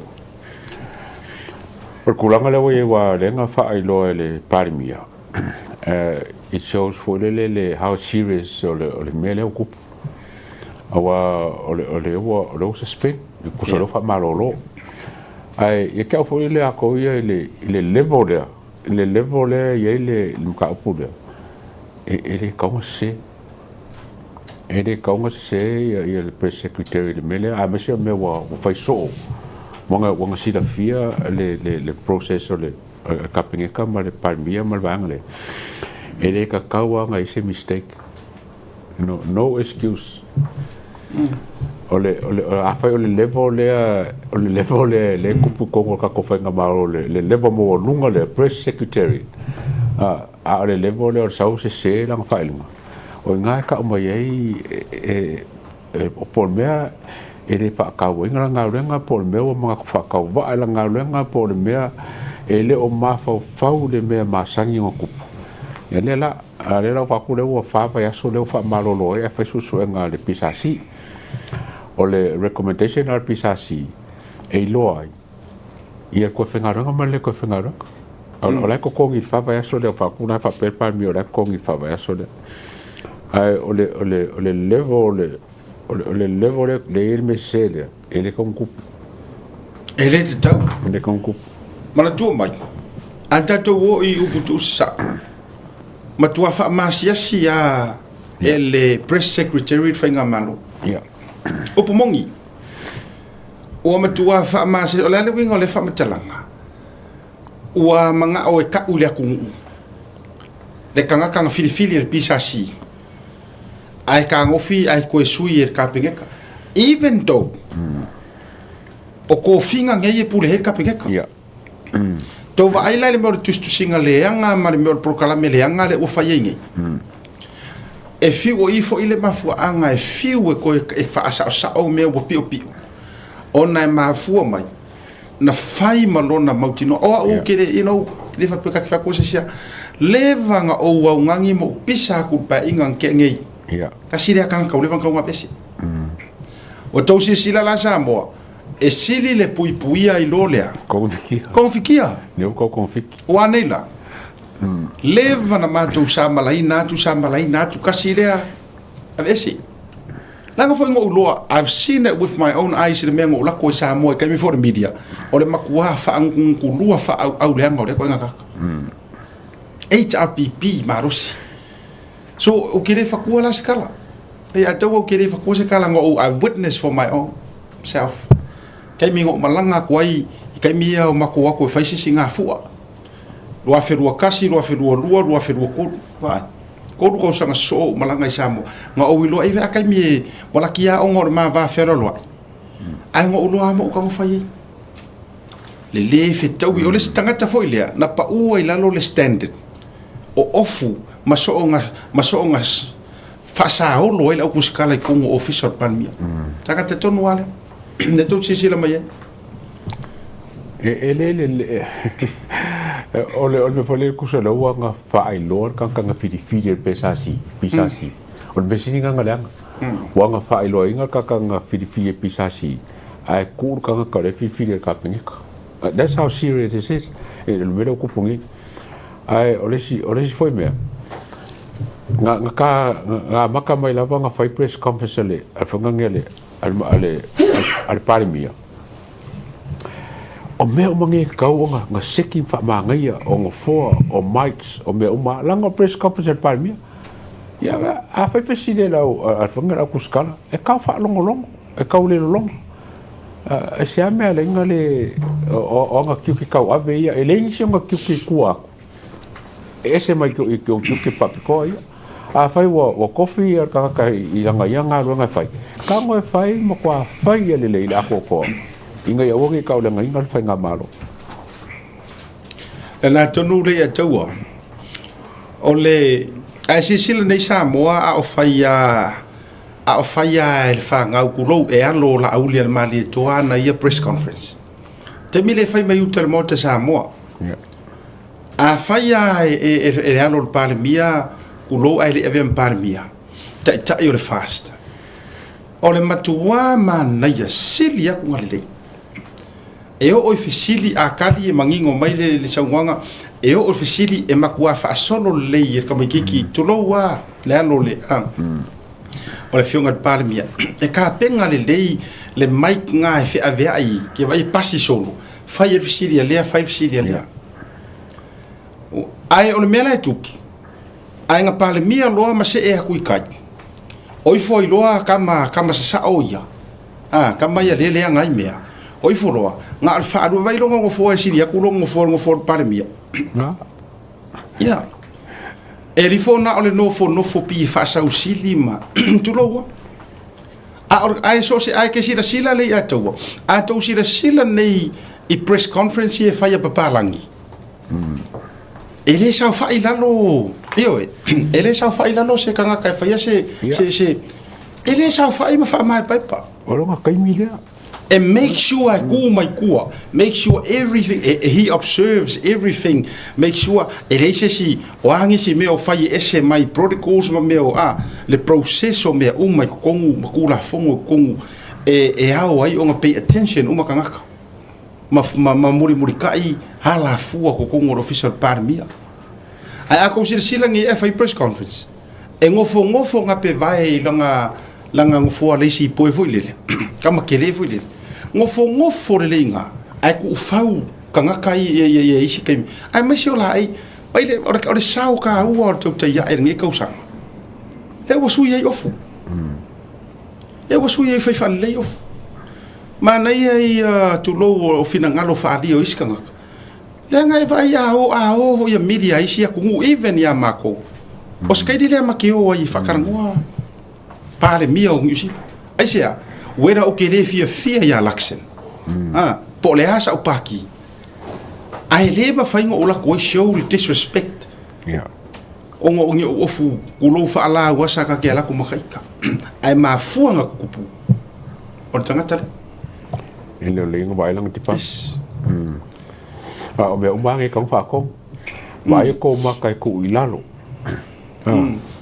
ele fai ni maka ang ka o fa pe ko walanga ele prescription na class e fai langa la sili lunga lo ele ka kau o nga fai le la kopi umba ba ku le pare fai ko le parliament manga press conference eu foi a ku le pe ele ka kau o nga fai nga ta class e me fa pe walang foi o ka fai nga prescription e fai fo langa maka pa pio banga wa fa fo fai le ta class a ko ngol fai maka por maka le fanga ai mola au kuskala ele ka kau o nga silia le maka lunga le u fa pe a foi lo te fai atu o mea u ma fata inga o fa ka o ko sila pe maka le ku lunga lo ko sa va Malaysia o le si taimi wa foi le mele o tu portal no to fa tu le atu tu sala wa makanga fa pe e pe foi le fia fai mengi wingo au kuskala ya ngo ka lang nga ku ka up ai fa ali mai ai male ola vai tu lo male langa foi le pe le tu mama fakamala wa ka siri wa ka fakamala ele loko keli kulo pena te vai foi la e na isi au la ti to lo na sa nei ma a fai e vakur ma ku ala lo mo ko sila mai ma o fu e fai ma fa kai kai ai to soro musa pe ko ke fo wala ngai le o ngo kele la venga o fu ele ngo kele ya o ko mesidi le o ma na yo o ia ele o suspend it's not enough kudi fai nga malo fo ba ku se skan ka fo Vakusinga kanga ke loa lo ia mfakaua. Au vakua lo ke vai kero mo kuskusinga ke le lo pesa au kuskusinga share so I lungo pages here le mai ngai. Ia ngai faru ngoko ai sa manga mea. We don't know. Ai wala va foi a fai ole ko inga untidy de wala nga kasi de mea e fai kanga ai sari. Ora mo kwa fai ngai ro lava kulo. Mai fai ngai lo ele fie ro langa re ka ele. Va kuar fa fonga mai le tu. Ne fa pa ia ma. A fai la e mongi kuskusinga ie mai singa i mea fa pe mai e fai kamare mea. Ele ke foi la le ango I la e ma le dress code. Ai or ko ala le avatu mo o to faftai nisi ya sa faftai mai I kanka le to on fafkai mai fafkai me ka ua ongor ko ala lo wa a fai ka ke li wa ka ko ngal ko fai fa ka sia e o fai sa mo if we lift that standard up le vai mai o fafo I ka ko kuskala yes o se mele le ngal vai ta ua ia mai la utala le tu fai atu ele ta tau na tu lo lava e ta tau na fai le lei le puritasi la e sa moa e ruaku ai e oi a fai o le kau ke ngau uma e promote Samoa ta tau na fai le lei le la e are ngapi o le ke le lo na wala nga e malu ruko ngor officer par mia e le fa pe nga sa wari fa foi fa kali o mar ko fa sa mar fa ri ngau kau au fa tali o mar na me I fa fo então ai luton at least show some respect to my uma. Yeah. Our sapa mele George, my management, sapa mele George, my co-council. At least prove my okoya. You can pay a kong for yang email ngoma. Si apa mun vai ni si fo ngale. Ale George. Nana ta vai tu. Langa lela pe ile manatu foi le fa pe. E la sui foka ko fongo kala la le awori.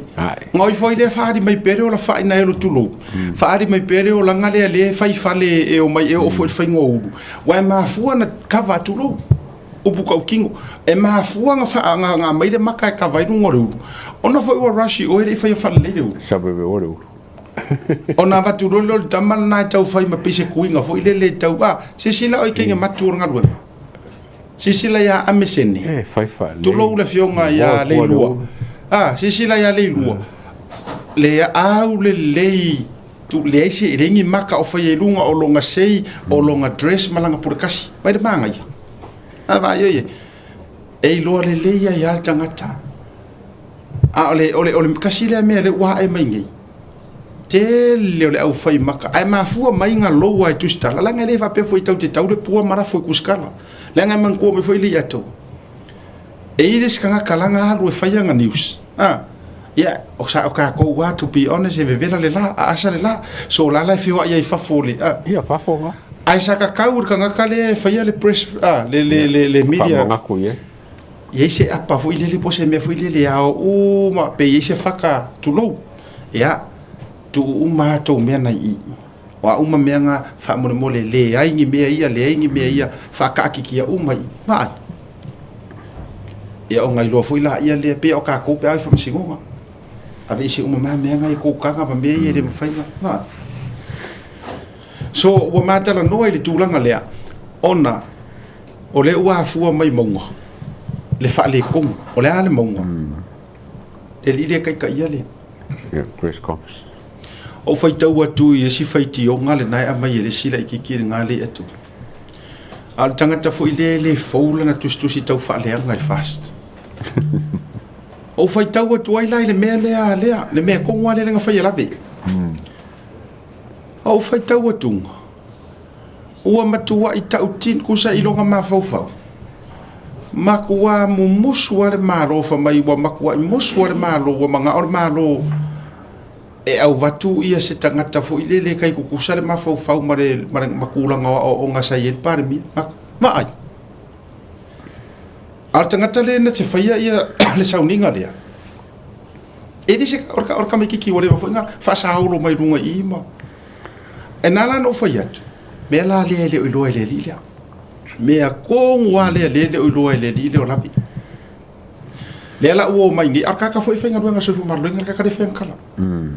de lo na pues e fenga ruenga fo ile profession le tu lango so mar luenga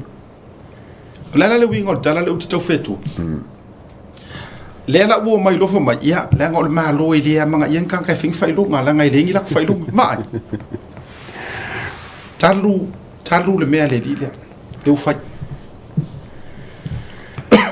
paso ia asiaka ma ke ele se la valo manga ku ile ka wo o fai longa ka wo ku spasi o nga sa su e nga lo nga so ia paso ngi mo si le ku ka wo fa maongi piko ko ku spasi ele fa pela ko ko ka ko nga le ku spasi a ia fa mo fa maongi piko ko ku spasi awai le ai ma se nga o ku spasi mo degree ai le fa maongi ka em qua le ao se nga pa le fa maongi ka mai mo fo ka me fa ku spasi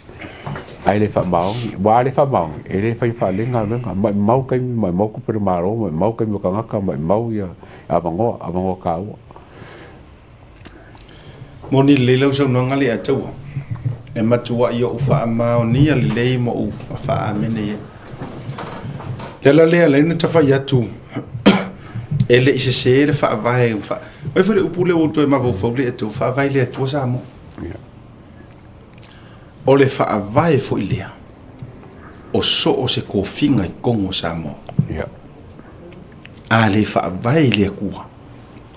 e fa ia fua e maka la fua e fai fua o ko fa ilonga e mai mau fua nga ongi fasi pepa ai au ko le fa maungi e mai mau akor kai o pumongi nga wingala na le na moni lau sau nga o aso ia saka ko mili le universite saka ko mili po ai la ko mesinga o ai mingiska ye mua nga vi ia kai mingi e siri aku nga vi ia mingiska nga fai ia ko nga fa nga fai ia reto siri aku ka ko karango e o fo fe kalai ka ko ke karango ya pai mara fa kan ka mo wa e ke ro foi afer ko nga fa nga ha o common sense ka nga na o sum ka po le o miski o ai mingiska piko I yoki ya le paya inga ka ko mesa o ai le mingiska piko I la pea langa fa ka inga lenga ya ngai au ke la longa o le mingiska piko a o lai me ka ko mai o mingiska piko ya ka mai ya le lenga ya ngai mingiska o ro lenga ngai sa o le ako ya am kwa o kia sa lo ia wa ole lo ia sa fa masingo mingiska la le wingor kala e se ya inganga ka fa penga nga ako ya me ia anga mingiska le in fact nobody mai ya le ru mingiska le sa ya fa so mai ya se o ya fa walo ma il pa ingan kengi I think it top e fa walo pe aka ko wo me ka u ko mai qualifications ayala ka ko wo fa mau nga korosi mo me o fea la o ia ngame o fea o ia ngama o me ko ke mika ia mai alena a o fo isi mingiska ia nga kofi e kuila e pailanga pa inga before lua firu kasi ya o ia nga mingiska nga kofi ka malo ko mai ya ku lenga mingiska maka o fa masingonga ka ko pa ai wa loia mingiska wa nga makwa avia ka nga ka fai longa la men kup ile kala anga le HRPP that was the worst administration nga before the ile lua firu kasi nga poco que foi un poco foi con fiki un poco ngara na le na fai atu ole mai mauri tai ole lape mai male issue mu le si vai nga ole o fea le nga mangu mai ile mali usko ingo kulo wala fionga kia na fa se felo inga ma se talia se avanoa tala no fa so atu ai so ta ida fiona fionga swimming ska po tamam tu ol mota fono samo ya ai pita ino fa tali lava ya ai wa ma watu fa na o te rope hopefully taya o fea le nga mangu mai o kire ro langa fa se o pisi ro weekend o kire ka share mai ka O fe ko ngule sa wi puro ko mana info le. O lo whangonga a siaka langa e lua ka ngo vai e la ko post nga mai lunga le post o le post a whanganga mai ava vistok. Na, mucho le loia. Sa fai pule. Mai se kaka e se kaka kau o nga whainga se post langa e onga connection i Samoa. E kau ai onga check ia whapunga pesa. Lua, o pulo. O kaka ia ko lua leanga o kilo nga kau e lau wa ai. O pulo ku mai ava. O ke le lola penga i lo mai ava ia pulo ku. Penga i lo ko pulo ku mai ava. Ia pe fusi kaka wango fun fa se. Ia ku sa pe fa se. The responsibility rest on Mayava ma pulo. E sia que ka pule pesa o pese, pa pe fan kanga sui. Pa pe fan kanga sui. Ia. Po e pulo ko yoso ia wa oso no fa nga a le right o le faio le kusi fo le Mayava post. No va tu lunga, tu fo lunga de. E ke le lava ngo en fa e Mayava o nga sia ki le ka pu a nga ke fa post. O ke le renga po la ua lenga po lenga fa ko koinga kala po siska ka ese mai ala nga mai ka mo la nga vai a siak a to sila nei sa mo o vai ko kilipi le pe ko e le uto e fatu ese le fa mai le wa no na fa ko ese ale fa mai e puro ko ko fa lenga fa ko ese nga ai fa mai langa excuse o lea o le taimi nei le winga len o fatu tangata lea o le matua i numera tasi o afi mumu le o la pipelo ko favalia e nano fa yatu o fea la se mea lea le post lea I think o le post lea lena fai maiava ma o te talitonu o maiava a vese kota o ia lea sa mua postinga i lau te tilo ti ai a o lea wo mai fai mai nga mua posta e page ale fast now ai se ala puro ko ele mafainga mai fa pe onga mava ko fa pe o ai la le page fast lenga o ai fast no fai o ai le page fast na o lo pisa mai o le ia fa maunga ia fa maunga te lo le sio ngonga le la sui nei o fa maunga ale ho mon ko i ka nga menga le kilipi le foi le utanga o kanga e po foi kanga ia le na o tintanga nga fai foi la nga fa pe nga mo ava ko le fast ai le o mo faina la to proving mai pe o mele to vi foi lunga fa mo le mis to vi foi la va se ti lo mai la tu ai le ba la le post le fast ka ko ko le na to no a le te fai tu o tangata la e fi ia expose me ai onga ele ingi me mafainga la ko exposing ele ini ala to fa mo o le wingo from telang o le post le va ai lo pisi mai dele ana mo na mai el tanga o lo okay va rest in love to lo wa te aperto MP ele ngalo lo wanga mali ono sai alofa pe a o atu ile SMI sa va malanga o sa le langa atu tu fa ngalo ngole fionga ile ia teo le vanga va ile SMI o le fainga le post pe se me kalaoso wa sa kau ya mai ava on fai fa le se sanga triple ya te pe fa ya pe nga manga fa lo straight away manga lo kongi lunga ale la o foso so ngei le tu inga tanga na fa matanga ai o le tofio o le fionga ya tu ya ra te lo fa ita tu lo le fionga tu ya mala na fo ita mo fa lang kasi le fa pule e se lo fia am kanga o fongo we ngi tu mongia ta ki yangi i va o kia walu matula ai tolo pulo te sile tanga te sile man ya la fo ela lango fo ilo na fina ngalo pasi e ngol pili le nga pasi ngei matula pena ai a fai ore tu ai nga ma wala lo le ole po ai fo i se ngutu umi va tu fo i na melia visikota ma aveile visikoka i lungo ngei mea oso loa male tangata ma ile nga fai le wa tangata le Tole o tulo ele mai maua se ma lo si o se fa aru ngi ko nga ka puro o mo kwa ma ile ngala o so lo tangata le wa fo lo na le na so e se mea e tau fa le nga ile fast o so lo ave ilunga mana fa mai senga mana tu mai awa o io ke fai aku ai o le makua valea la o vale saupa pe a fai o le mawalunga le o langa loia le me kaingi ai sau fake pages anga no nga rusu kau sanga le ko so ela maloia le na no fai atu a fai la o le o sau ma au mai langa sauce o le sauce le nga langa sauce le nga mai ngi le information ngi o le fake page ale fast tu lo walanga ye fake pages ye le e to te le si le fia po ai le tua a fai la o se me fa be le nga haru au mai ye wa ko si le fia la sa mo ko si la sa mo i me ye haru ngai ka ka o kala mai ye ai e mauti no ari atua e le ongi fake pages nga mai ye o visi ko kale nga io ma e fe vela kalu ya fonga ya kukanga ma fonga nge mpolo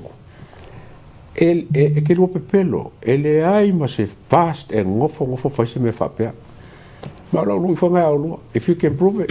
o ke fa ko se pe lo lo le spokala o le si pito va nga pito ileanga o le fai ngor fa mai senga tangata lia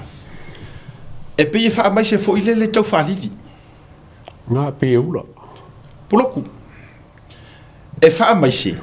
ai sa we marangala nga le mai who's next nga ato woto te fa ro longo le e malanga menga umangalo fae mai ia and who's next ba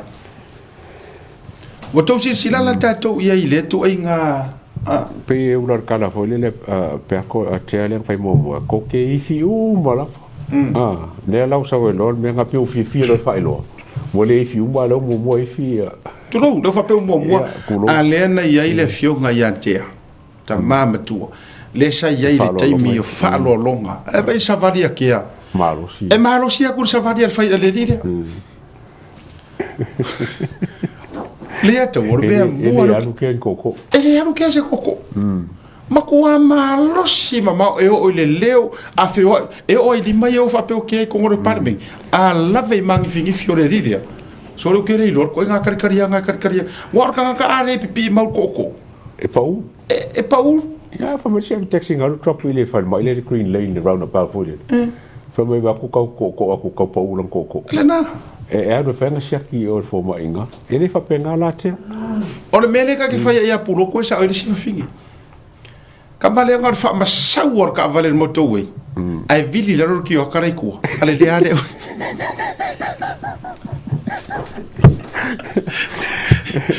ya e ka si va finge nga si va finge fai kala ngu fa finge fai kala de ka finge de pai e asiama fai a kwa forfolanga po ase me a fasie e fa ber finge ai vai or mai mau fo ko e fa ko po le fa mai amanga ngar fa ke ngo fori ku halu le akor ka valer motorway anga sawa video ila normal ki okare nga vai de le ai fa po ai ala o fa ia o lo ko fa ngo ya me se ya mai aba langa lai o longa ali sa ka fa so ka ia longa ali im fa e po lan me lo fa longo ia pa fa pe fo o se ma nga fa pe ya ole tu langa fa no le na e nei tu ai nga tala o so fa pe nei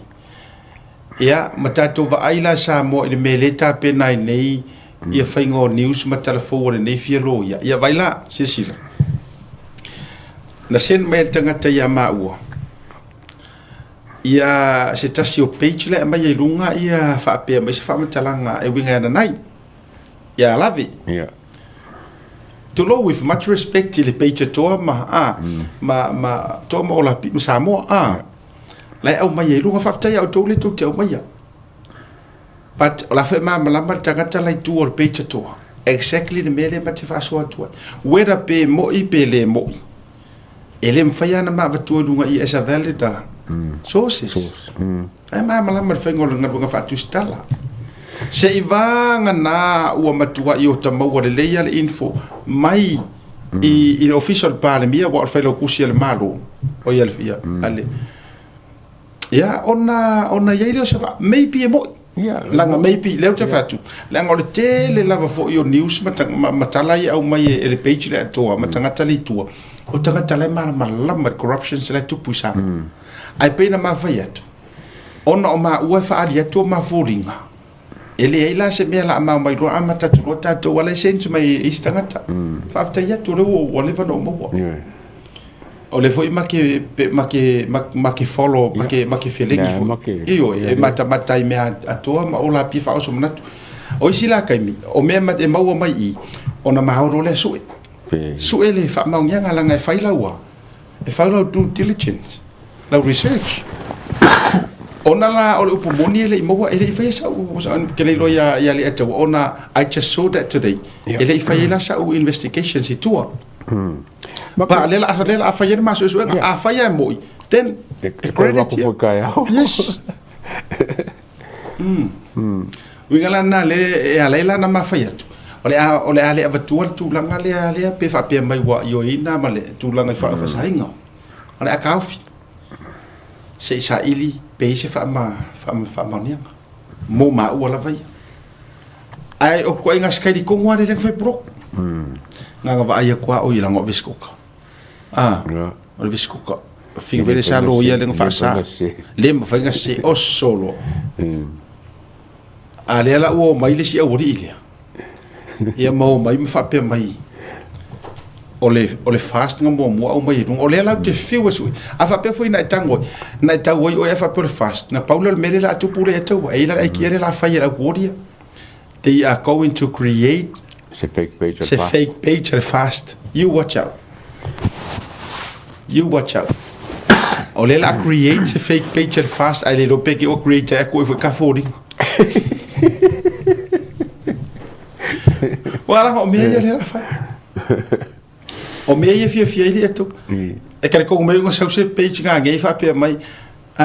Godfather ara sa o yo fodinga ala ai ku mai runga mar me le fa mai senga mari usko ka lo fa ya la o fionga tia peato ya amu ia oi o tau langi e fa va ku lo lo ngan ia tu langa e tu sai ole o le tu o le malo talo fai o le mea fa kai asiaka e le fa se ngai ka ko supporters ki nga fa me pulo e le flat ku ka ko supporters va avengi fa mai sen ngofo le le ia malo lo ka ko o ie ka o mai o le kwa le fa ko inga ka ko pulo kwa le fa ko inga o ngi ki nga ia mai apa yo quero foi wa vai o shoko nga o la talo ile tua o la talo la vai le tua ia awa ne I va ve filo a ise sio le ai ngote ma pulutu o la ule talo o la foi le au ngani tu la lo fa nau ia ia ni si tu lang la ngai le manga ia kala o fai ia ai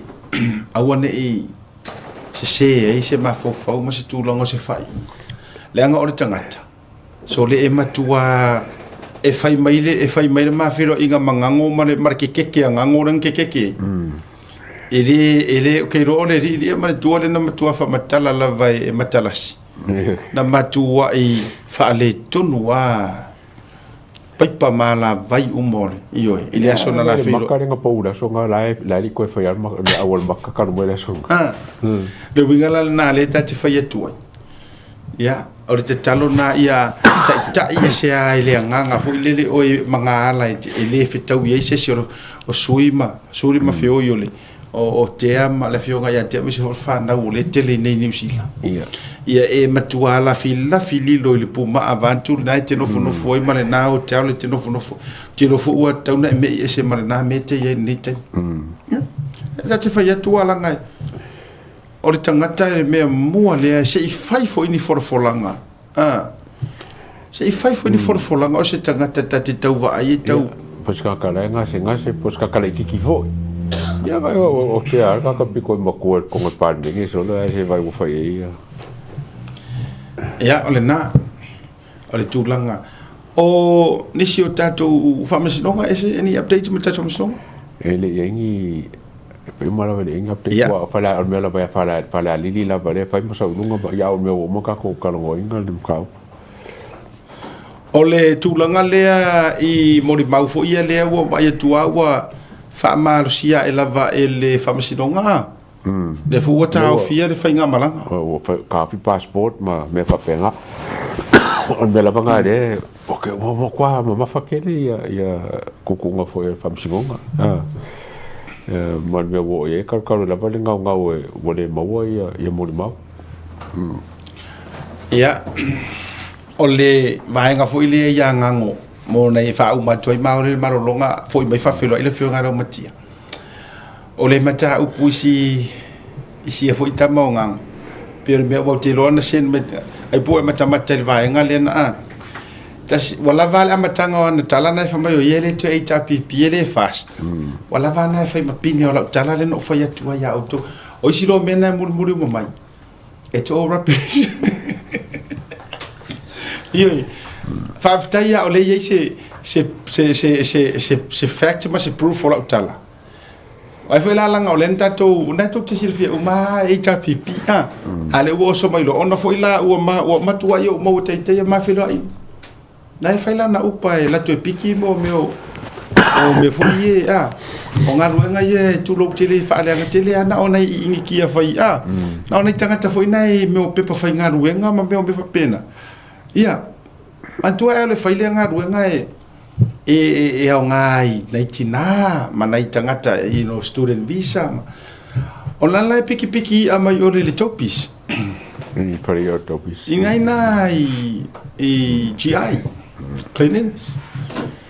na ia fasino mai fo ia lu ma tu ele mal me la to fal ma fero so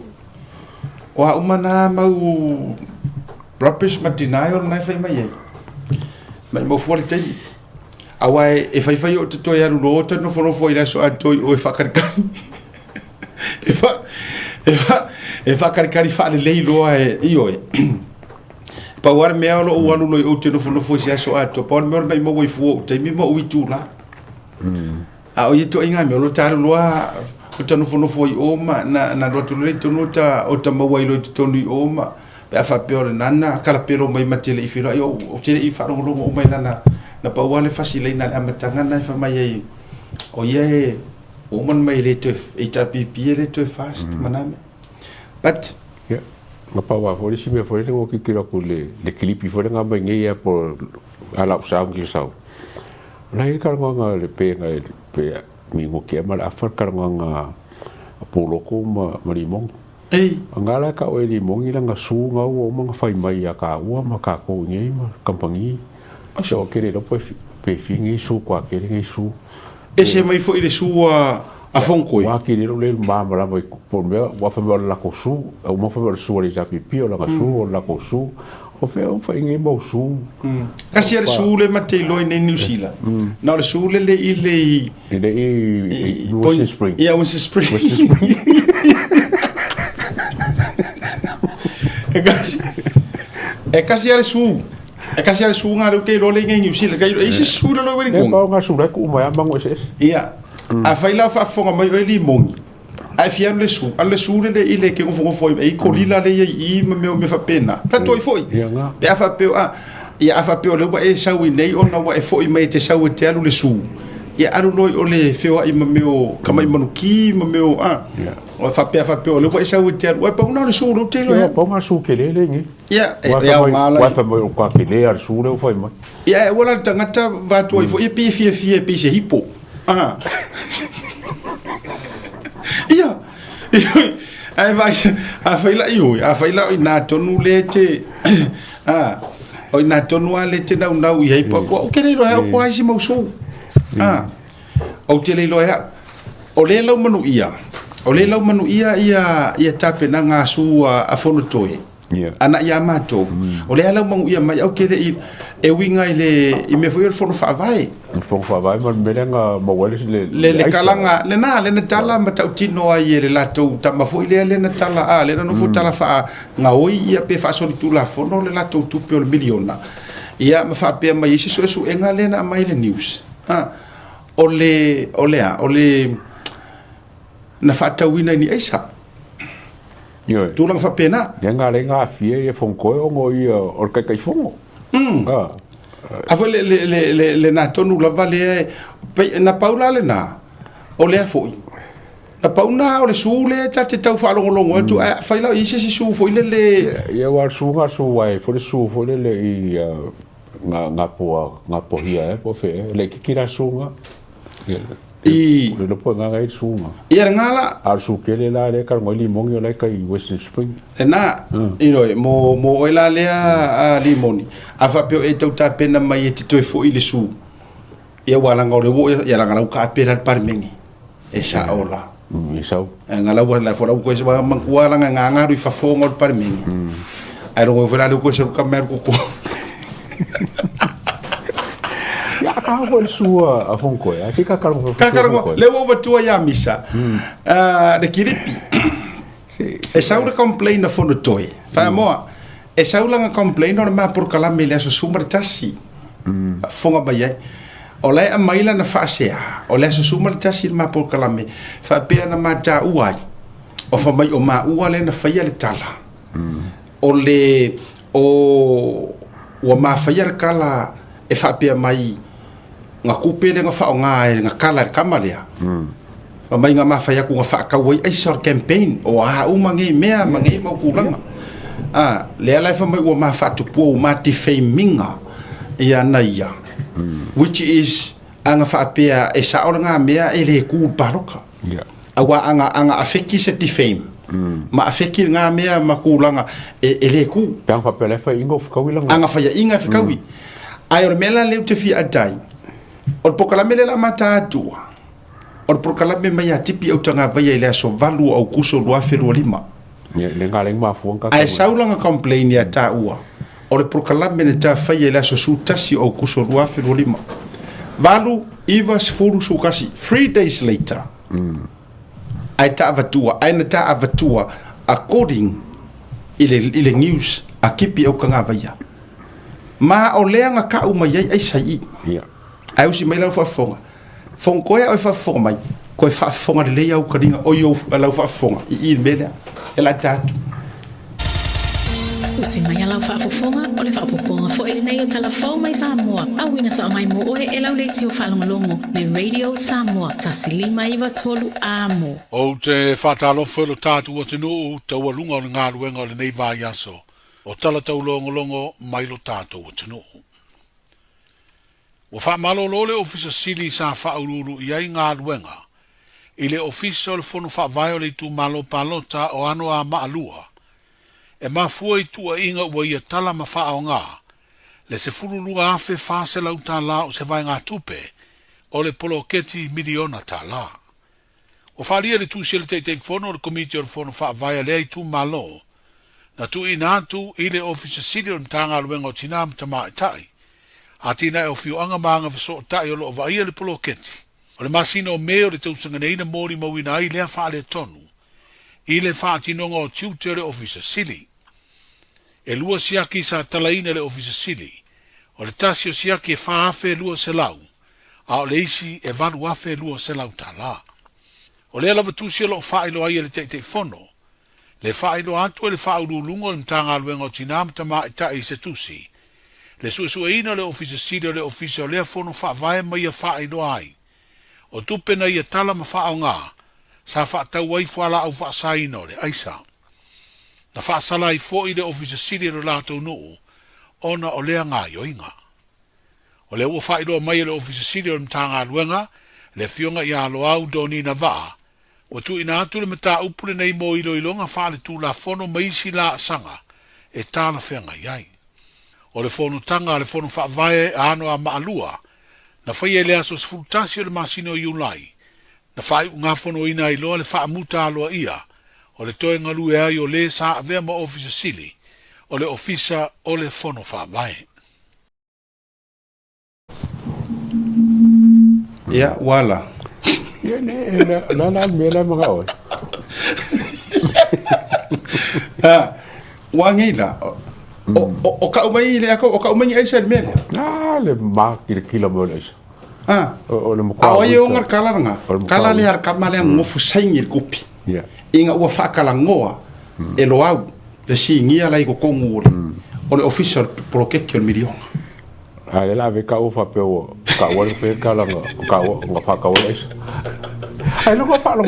ia ai a fai ke fia fia ole o yengi fa monga mangi me pe kai de melia a fon koi era ba kurunga ele ngi me o ka ko ke se fa ko runga i pe fa pe nga ke ka u fia ko fo ia vai vi fo runga li sikia ka ngo me umaya screenshot tu matu me na matu mai si ngai ngai vai ngai la va runga a e mo mai si fa nga solo ha proof mai ia me vi fo mai si me nga ko pule me fa kamala o ia kai fo vai ai la ku nga breakdown le si o le kusi nga mai office city la kusi nga le si breakdown o kupenga ka le kua ko ngi eru o ko si sira la al tu fo i nga breakdown nga kupenga ka le kua le according le kala kipi au ka nga baya i fo ile fai med news kipi au ka nga baya na sa o le ya news ya me nga ka o sa ili ringa tap ya e mar sangi nga ringa sangi mai her kusi wa ele lavar nga ele ngi fake news me ye va kurungai nga paul me mal ba nga mo mala tina male malo yesi va in mena le fa tu paunal me le na mo tina o le Italian restaurant la le tina fa ko tina malo yesi le va nga e sau ingi e tina male lo yesi maybe what live ko plan maybe ko plan e kau su ese mea ma kau kia ma kau su ese ko pomu e kau fai ai fai nga e ngale ai ma se mea e ongo se ai tau te ia e o so e lo fai mela o mele e wa e so e lo fai mela o ko lau fasi mele ma kau ku ai mai ma ua fa mai o ma ua le na fai atu le mele na o fa ka wai ai sa o ma ua nga fa ku puar kala nga fa rongo le news ngale ma mau information sia ma mei wai ai mai le mutai I le tatu so engole o le meta upule ne pa war me ta ua I uma o fisili ku kasi e ka kaunga a wea wa fisili ale le fisili ma le aka ko su e ala ka upule me sili le ko ku la il fa tu ile tu sa motas ku la ile fionga mingi skale we o le aka ko su e ala pesa e loinga le sainga ku pe why according the fainga me ia e ka kaunga o nga sila fia le kau se le fia kau si la fia ke fo kau me lo mga ia meu o le waru ko fai me kau me lo fa kamala malonga le makaala I kuper malo I lalo longa vai si le fia to si sila la ia le na tonu lava le me tonu ana le ia tatu won malonga e mai ka ko fa e mongo na media tatu mata upulea da tau te amata mea le lei fo ile la tau sang io e no le tatu fa si for Christmas ia nga o singa fa maka o sirga tatu malonga foi mai tatu fa filo il te fono sorry le fionga prestene o le vaenga Victorville e por tatu tu la imo sa mo Victorville e hier kama issue le mo wari e tau ai le ia le fisili le prestene pa foi mai ia pe tatu foi mai mo o tu o mai Victorville San Bernardino California ma America mo mi tu fa fonga mele pe mai el tatu malolo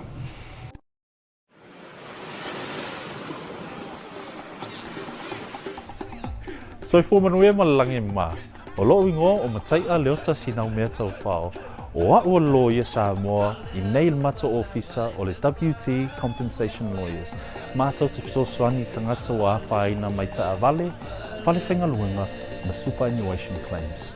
O le manulau ti o le mātou au nanga ina ia avele mātou ofisa e whai ma fesoasoani I tangata uma o le Pasifika. Aisea, awa e tā ua le mātou ofisa tangata o le Pasifika. A whai o ese tangata e mana o mia se fisoasoani wala au mai tato ofisa nei Prispeni Australia le o fitu tolu iwa lua wha iwa lima whawha.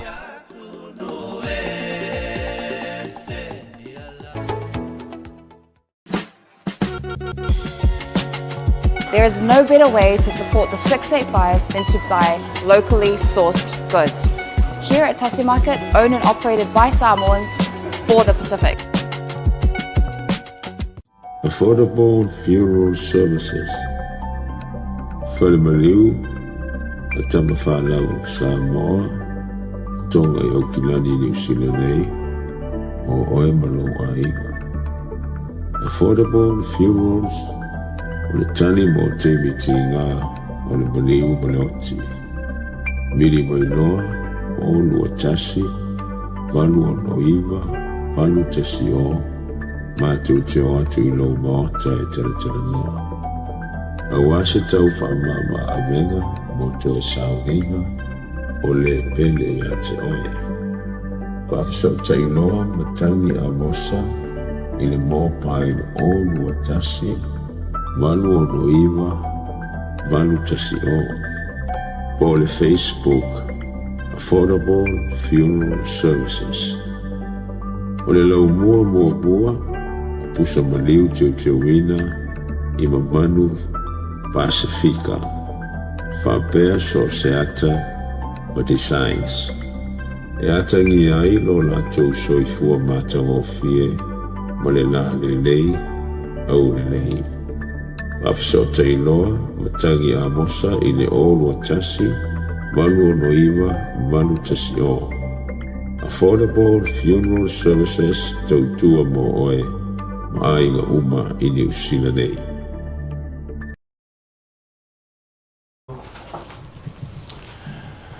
Jaimelo watile ua tolu se furu male ono miru chenele tula ono ile Jaimi matou New Zealand Day fie failo atu.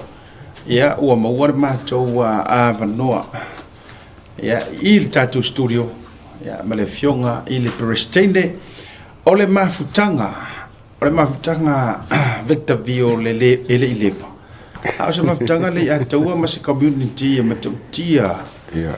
Le tali malo male sa ili malo ya mai fole la tau sanga sa tatu ya le kau sanga ni tole kau sanga ore le umar kau sanga dia yuni yuni me yuni no ya le wo o mai le Jaimi ya ole o matou fatasi male fionga le prestene e wi sa tatu mafuta ilungo le sumi se isi tatu proclame la tatu mafuta a committee fafta ile tu ole o tatu wa ava tu ma fata pe o tala ya sa luanga fio mai ro fionga la matia manu o le whaurulunga o le ainga sa tunu mafono ya vai atule pa I o le ainga malosi ya fale whao le ulunga tangifa ya me se fo I o le mamalu le ala taua ma ro le pale I lo lanto I le emro lanto I le vasa ya so I fo mnuia yep e mo mona fatalo fatu le losa se lua ya lau talenga siata ya pa ya la vale la ainga sa mo le oi polo pui la utalenga ma le mamalu le ala taua ia fatalo fat foi le sunga le ia taua ia pole tamao tamaki uma la vole la langi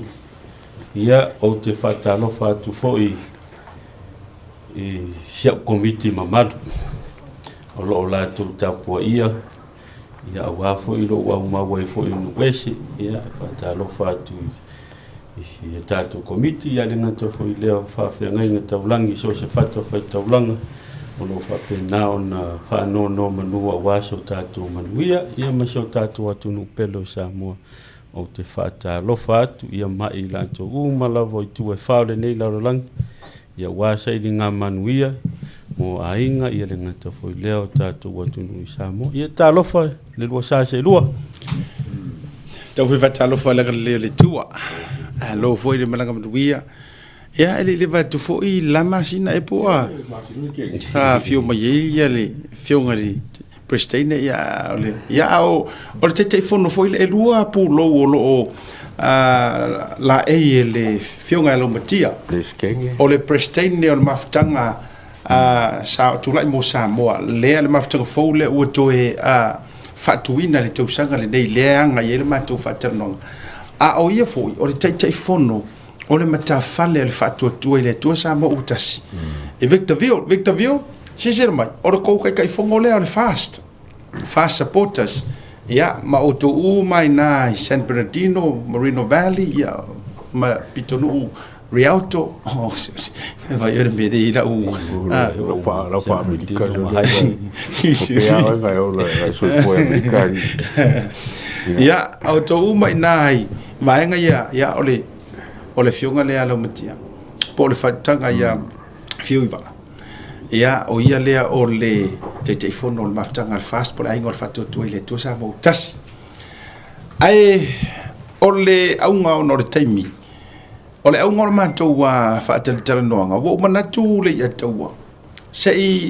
a amile fionga i le Pristine ona o le sa tātou malangatu ia i le wala aulia fo i sa iai e le nama le laina le nei tausanga o le maftanga sa moa sa fia ngai ma le wha moe o la tūlava a o te fono le fionga ia lo matia o le ale ta ua sua faunisi au tilo le mana malama iai lo tauma le maftanga i oi Victorville sa whaingoaina o le whiloa i le pa o Samoa peitai o le ua mau atu ua lua maftanga po lua maftanga le a Victorville ia o le la ua whaatula i le vaenga le tula i mo Samoa lau whionga i le Pristine ia ambaia se tofa a se utanga fo se mafua anga ua fua matangi ai ona toe vailuaina matafar finangalo o le a sui le matala langa ma le ape foi fatingi e le tusanga ia miso tapenanga wale foi maua ia o le tau maftanga ma lau sunga le Pristine lea ua anga tonuina ma fito i tonu iai le sisi ngā fua i le tausaka fou ia i le masina lava o Januari sorry o Juni lau fio ia aftai mo le whaafisini e siat ia o le me mua o te whamalulu watu si o tātou atu nua Samoa ia le ngata foi lea mātou i Amerika ia ona o tūlanga foi o whe se inga ia o hoi tātou e pau a leo le vaenga e tātou te lele ia pau foi le vaenga i lea ngai mea tau tupe ia ona ua tua inga foi ia sio uia tangata ia e whape foi le tauleanga ina foi o le siwafa sio mātou a inga ia ua tua ina hoa ua tai fono whamalama hoa ua tai fono o te lelo te ina alawa ni mea tau tupe po o te sengi foi se kusikupe ia aua whamai o ule ua avea tupe ia mea nao te whamalulu ato le mea mua o hau tupe le na whai le mātou fua lua le ua sila fia e lau isunga le vai malai ia le ngata foi leile a taua ma sa moa uma sa hau ta mawhai le mawhai ia awa foi ia le whaamaria ina foi o sia mātou whamoe o te le nā tia le sosoani foi sia mātou komiti sa iai ai ona o le tūlanga ua talela wā foi ono sa il tala whapalangi foi lele enough is enough sa o te talo ata ma o le langi langa o le tofi foi le te au sia mātou e ka le si o le sosoani o le koko sa o te talo ata ma o le langi whamangalo ia langa o mene o tala e whai vai ia o savili e angi atu angi mai o so o Amerika o iai lo ngoa ia mane ngoa se o tōlua pau ana lo whanonoanga ua afia le ngoa se o tōlua ana whapea na o haulawa ia o te talia ma le fia na ngoa o te alofa i se o tōlua o le sapon malosi le o se mātou whamoe ia ono tūlanga whapea na ia wala ia ono tu ua ai mo le si vaenga le vaenga le sa ta mo fai mai e mātua se o tōlua ma ona uso mo na tuangani i le fia o tausanga e sa mātua ta mo fai mo ia sa iai nei kirikiti ma mea whapena sa mātua ia ai le itu se wha moe ona e le iai se mātua fiso ta inga mani mei o ni siri po ni ai le mea sa mātua iai a o le nganga e fia wala au le tama o le langi sio mātu tama a ua ia wa aia mai a moli mawina le wha moe sa mātu wha atuina i lunga i Victorville po a le lanto ia o se fia nga sili le nā ia te au ina ua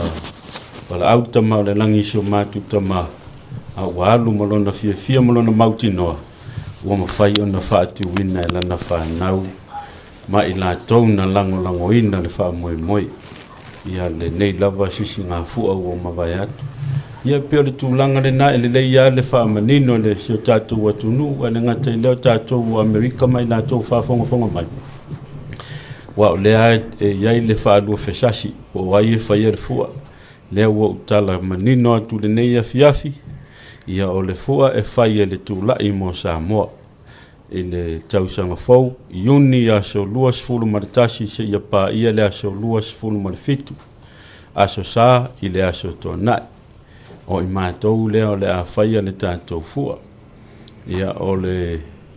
tali atu le tu sai marifafsili. Malo whaafitai. O le whaanonoanga in a way le atu. O se whaanonoanga o le tūlanga o tala ua whea i walanga i moni ele upu whasa moa e le vaia e le lea. O tūlanga fo i la lea wa fia ilo usuafa me se fo o lua se uflitua ma le ainga. Ai sa o tōtutu ma losi sa mato mori mawina fo. E tu sa ai o le whaima o le mato watu ai e whaasara lau ma po eina le wha moi. O le ana mafuanga o le winga reu te tau whetu lau matia. O ai lai sa ingi kupi. O me ange i ele lei ai. O me fo ingi e whale kongu ai. Leo e sau noa ne te le sa ini tupi. O ai la e sa ini tupi ia a o iai se au ililinga na leilo loa ni tupi a o fia se au whaingo ngi kupi nga leilo loa mai ni su e ngā tupe sa whai matulanga whapena langa o le whafonga mai mo o le telo le leifo i o vaenga nei e whailoa le mea sa bena whatu ia la le a fea sua fafo nisi ai mwhauna e tau whailo mai o ai sa ingi i o ai kangaka e mawhainga lako kala mamala malama i le whaonga ai no tupe ai pe fia fo ilani tupe wa leilo loa e unga manitala anga po ni wha maumau Kaftai o le sele taunga tā o lua fesili. Ia, o le mea mua e le ia le whailoa.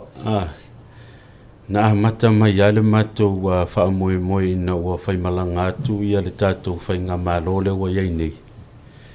Na mata na leilo le lua whetala. Sa whaangaloa. Ia avea. Umale matou fua pe o na lua silafia. Umale matou fua na tutoele le se fulu ma le lua afe. Se tau atu pen numera. Toele se fulu ma le lua afe. Fai le matou sivana na umale fua fai. E fitu afe le matou tupe na maua ai. O le kupenga maua le pakanga. Koe kiki aongo afe. Paua na o le tupe na utu faina le matou komiti. Mala utala le matou komiti. Susu lau sunga le tau tupe malo ofisa. E fai mai kou li poki o kako kupe lea. Na mai le tau tufananga lau keiloa. O mei o non-profit organization. E le te tauana te toi se tupe le fai unga le tausanga. E tauana mai oi o lei.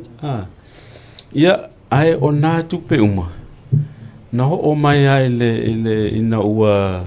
tali atu fo le sa tau tupe. Fai le tātou sa ini ngā se lengi a wā le tau fai ngā malanga ma le wala aulia. Toi ave ese fo ileo le iwa afe, ai nau wha sila. E se tolu se fulu male, e tolu sulu afe le tātou se lengi na mau, o le ana tau wha fofonga. Ia ai sau le tali wa watu ia te au potu wala au atu, toi se fulu lima afe. Ave ese le iwa afe le na, ia, o tupe na le fesiling ia, sau le tali le tau tupe. Toi fitu se lau le tupe lai tono le akeamu. O le ala le nā no nofo ia, tātou fo i mai lo mai iuta i o sau lo e whape sile lo lo. Whaia lo le mata upule nei. Se nanga o le po ua o ina papala se itu lo, e papala lava. Ia a o tele saingi se tu stupe. O i la tau ani e to tolu i tono le tu stupe. O le presteine, whai lau tusi, ma le tau tupe. O te le tā ua o tau suafa, na ua tau awhai o le tau te whaafonga mai. Ia, o le ala ua ufafo la le whala i lumo sa mua langa e whainga tā te le ua awhia si au tō lua. O au ke alofa e lau tō lua. Ana whaapea na o lau matia na o Elisala, fiau i waa, whano o lau matia. Ia, ua lava ia lea. Ia, ua awatu ai masi au tō lua, le sa tū maa losi li tātou wha moe. Na whai e fōle tautala. Pe ma whai ona a whai e le lava tātou sua ngā seleni. Pe ma whai na wha lava e sio tō lua le tātou wha moe umato te tongi mai. E pio le ala nao lo ti ngā. ona e sa talo te male langi ia e pe o le nei ava noa taua ia o sau fo i nei ia o le hau te te whau fia uia ai mo le tūlanga le nai tu se me le whawhisili ma lo whawhitai whawhitai tele ua maua la se tulo whawhitai lo whamanino vaenga ia ua maua la nei taimi o aila ua whaongaina le tupe amon mole you know oi ua whaongaina le tupe ai ua maua se o tonga ua whamanino i le mafutanga po oi ua whia li le tupe After mo le whawhisili siata.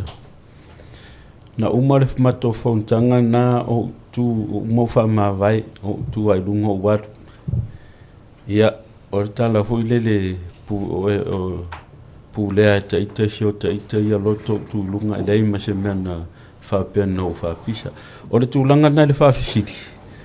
Ia no toi maua fo le whamtalanga. A toa ele vai aso e whakoa wakuli poki. Awa wakula ko li poki ua alu lau matia. A ole li poti fo ia. E sa ua mele mele na whaile sa inga se lengi ale mo ia ua fori tātou tau te ia. Ele isa utu atu.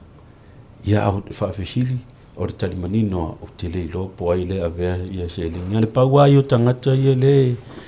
ia le matenga. Ia a o la tau fo ine o le ua tupe le ale organization. Malo whawhitai. Tae pena whai atu. Mta upu e maale ale niso mta upu whapene ia ale atu. Ai a whapea e uma na tautau whai e au la fisiri le a whamole lo mtia. Sa e isa vanua i tau whai e whamanino ma soare pule. Ma whamanino i vaenga ia ma tangata nei tūlanga o se leni e tele i tango fia e tele pa i se leni ma vaenga whapena. Ai o le afusara tutala langa o pe ona fai fil ngalo nisi pe le tau fai sore pule tua matala noa ia aleva ia tu o fa telina wo me fo le fo no me fo mo no fo ma o porkalam la na le wa fio me ro mo le va no fisi sa o tangata le tele le fa ia tala nisi o le totel after ia mo le va no sa o fisilingia uma nei va enga i le taimi le fai le mato fongo muri le ia masesi o tangata nei na whafonga ma le komiti o le lau te silo le lau te whanongolongo mai o la tau foi nei na manao i se i watu se i whesilingia po fele meo i ele tātou tupe ia wa o lena la tau whafonga mai au whailau tala e whaito e whamautule li po ki a mai ia na whaile o nisi fufuanga ona ua wala au le tamao le langi sio mai tu tamao le ala le wala inga na ia le whaalu whesasi le vale ia ai na lato manino le i la uforsanga i le aso le na whaile mato fongo muri o whesilingia le presteine ma le sunga le li te utupe po o feo iei tātou tupe ai e le ea maseli poki e mai na va ai ale api ai lea ma se wha malama lei ma se li poki. Ai a mai foi lato ia lato li poki. O li poki mo le a maka marka kofo ele o mai ale sfulu iwa afe le na toil fu. Le fitu afe ma le sfulu lu afe ina wa uma fai longa. Toil sfulu ma lu afe le. O le tala ale tau tupe. E sfulu lu afe ta tau tupe wa mai uma i tu ale tupe le na fai le fufuanga le fu. Ya. O le tūlanga na aele ia mai se li poti te minina ofisilingi au ma vaenga ia. Le ai moni mau uma i la tau na mātou iai i tono le mātou wha moi. Ia ai na uma loa ia no o whailo le komiti ia. O tātou foi wa uma. Ia o sa wali loa ui i whafo se tu lau lava le. E lau e wha mawai, wai pulea lo loto, uman wha manino, e lau tele o maua fo ni record a mea o vaenga wai te taula na maua ni record te whamauni ai wai tang fia ia se leni whao ngā marwhale te tau e leini nā mea ia au lela wai tūla i loa ia matou o esi le o whaatūr mawhitang fōle iei nei ia le fo ila o e a la o taritonu ma ila tau o le a se tūlanga i nei tangata ia pi wheme mea i le valea ona pe e fo ila to le fa to alto ai atu maftanga sa ye nei ia wa o fe me ai o se nganga le te na no fa manino vanga e pe o le nganga o ia te au a se tele nei tula sa utali le fautuanga fo ia a nai to ina fo se matu komiti e fa ngalo ia ai ma nei ale nei ia no le wo mama o se mai lato e le ia le fa malama o la to ye fo atu ia e la tele o malama ia mane sile mea ia le ia le e pei foi le ua mana o le proistene na te whaia to te sia le whaiunga o te ia watu le rungali o sisilia le lo mawhauwhau ia tu watu le tangata whaahali atu le o ele tono komiti na tau sila fia le tato po fia le ana whaasala la tu ai lunga whaile na whaasala launga whailoa mai ai le ai ma se tala noa mai le po wa ufo ia a whaia o le ana te sila maona tangtanga i fo te au e whatau waa ma o se tangata e whaawale wale le ai na whaapoto ina o te mao le langi ia a wafu fuanga whaapea o lau tala fo ile na whaia e a whai te sila mai te au te whaawale wale pa wale na ta upu no pasi le a onga i sa moa o le numera le lei o lau to ese le lei lau whaapopo le lei lau whaatele ma lau vai mai nga uma ole o tupe fo imu fo e tu siero ma fo fa ai o la to ia leo pe ua fa lu fesasi la to ma fo fa wo yo ia o la to fo nei o le fa sala la u wa le tala le la matia malona ma kuini le ai tupe nei le wata watu ai masiomatu komiti ta mo lo fa ma walunga mo lo loto leanga o tūlanga umane le ia le whaafonga mai pea e whaatulo atu fo i wai mana ia lea ia au fololo le whala fola ia le saunoanga le sunga le li panemia se wa tau le ua wa tau le ua le ono sai ma lo whaatai sai fo i saunoa ia le whionga sunga le ataua o mata upu whapene o leu te whai mo uwhaita watu I kōmeni ana inisu tangata. Mana ia whawtai whiringa lol tina ia Pula Smith. O mea mamae whaasua whapea. E maa fuanga e manga o e ngā mea. O ngā e ki fia I mea ngā. E peina o whai atula utala lea. Soon foi o le a au whamatala sa o ia au tau le mafuanga o le toi sau sa uni lunga le pokalame ongia e te tau foi ono tau manino le anga lo te vai atu I kōmeni ia isi tangata o le a inga lea o le lo ia ma au tau ia e tau te lo ilopo le ase tala o tau iloa e lata mai le taimi o te whaamata la atu ai le mafuanga. O le keua o le vā. Le o ko mengia kua ia o le sitangata le whaimela utala pero pe te a inga le loia.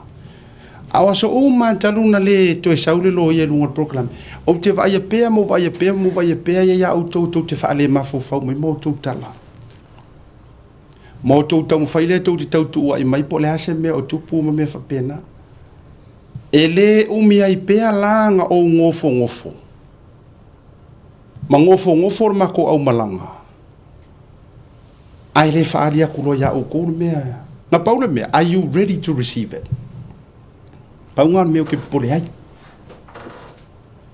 Le la lau whai atia o tau ia a inga ia, because ai, pea kala lea, enough is enough. A whafonga mai o tau ia a inga o sauni. Ma o tau ia le tau te whela ula ua I tala I tua o le melea. Le la avatula ula pita inga le lunga le prokalame. Are you ready to receive the truth? Whapena uma fo I lea, o te alofa I lea I followers. Aranga. O le mawalunga ngā o le apahulinga I prokalame nge o le meka o le whamaungi ma le honesty. ai awa tau te o mai tau te tau langa langa mai leo specifically ala utala o te whati au tau te alofa tele leuso ke alofa kele iai mongia o le alofa ia wha ale uso ma mea na ele io ai a whai tau te langa langa mai pea ma o tala ia le tau te o ma ave ia o nga fola kule o le fala o le fala e umanga fola ule loa se mea kou ke la lafi soloi io ia leo o vatua au foi nei tau whapea mai le fio mai o laumatia le anga e ke le la rongo inga le anga ele o enga e whai aku i kala awa la e te nofo ma e fia ka ma whaukua foi lele ma mai ele kaunga mai a mea i e runga kaunga soar puli ale to te whafonga mai ia leo o karango aku o karango aku ia o kou le anga e mai o toua ia true loyal fans a siata mal tau te iai a o kou ia whako ako mai fo ile wale lunga se por karame kou ke ka whawhau solo mo kou wha sa olo solo ai tulo na tau mai le tau te tau whaaleanga me runga por karame nei ia leo o karango aku e wo fa so atu tu sai for mta po manatu la ngo kai hala si por karame o kausanga ngai a kai hala o ke manga o e focus a il whaaleanga so wa umalani si o vaenga matulanga fa pena langa le fa fonga mi foi o ko ia i karfongia kulowa e foi ngi si o ko nga ka ko le lei ma ka ko mafuka le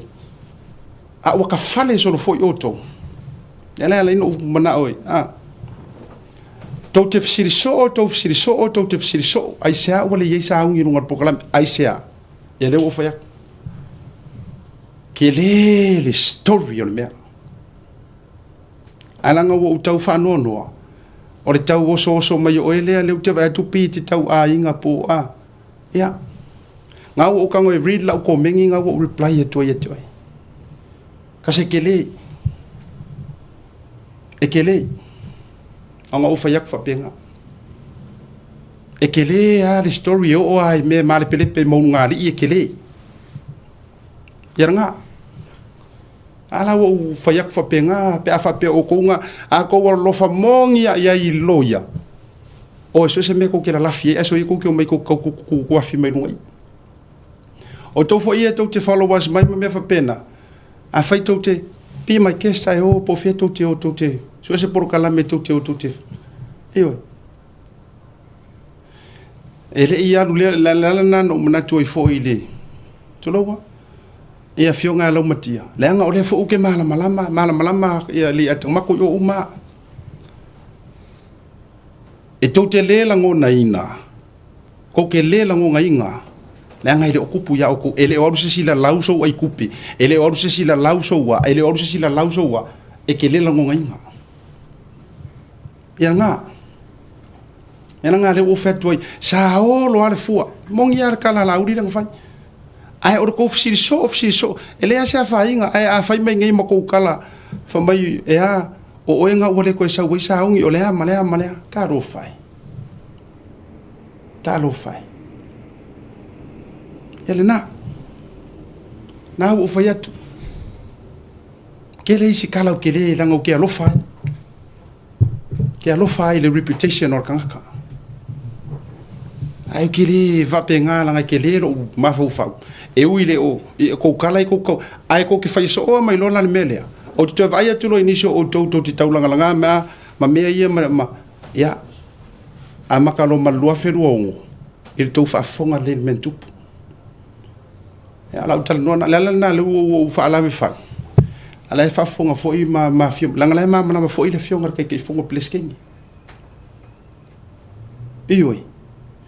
mala malele ya le fionga le prestene i tu langa le vaenga ia a tu sisila mai la le tau faitanga ta e fa manino ma fa mala malama le anga o la ko kamali anga ia fia kanga ka ai kupe ma o ma fai nga o le la lafi makarikari ai fiola e fa ngau e la lawa ia meia ai to fai mai ele ni me te una mai lunga i manamea tulo wel fa fonga mai e pule ha asia kar kanga ka mai lunga i ele o mea nga lang fai mai ili mongi ele o mea nga lang fai mai mori o sale ka nga mai mo mo sami o aku ka lang fai o to wie to te fia le vale tu lo wa a to talang to fai mai fu fa kai wa mai lunga fa kai wa mai lunga fa ala me ko fia mai lunga me ko ke fia mai lunga helna na wo fa mani not ele ka dia inga asia tai le ele fa pengale ele fa pe a oloi mea wa palafu ai kanga ka e support le fast ngaka ko alo le ka kala au a fole tato fa tu ele fa yar ka ko nga ruenga ma se kau ia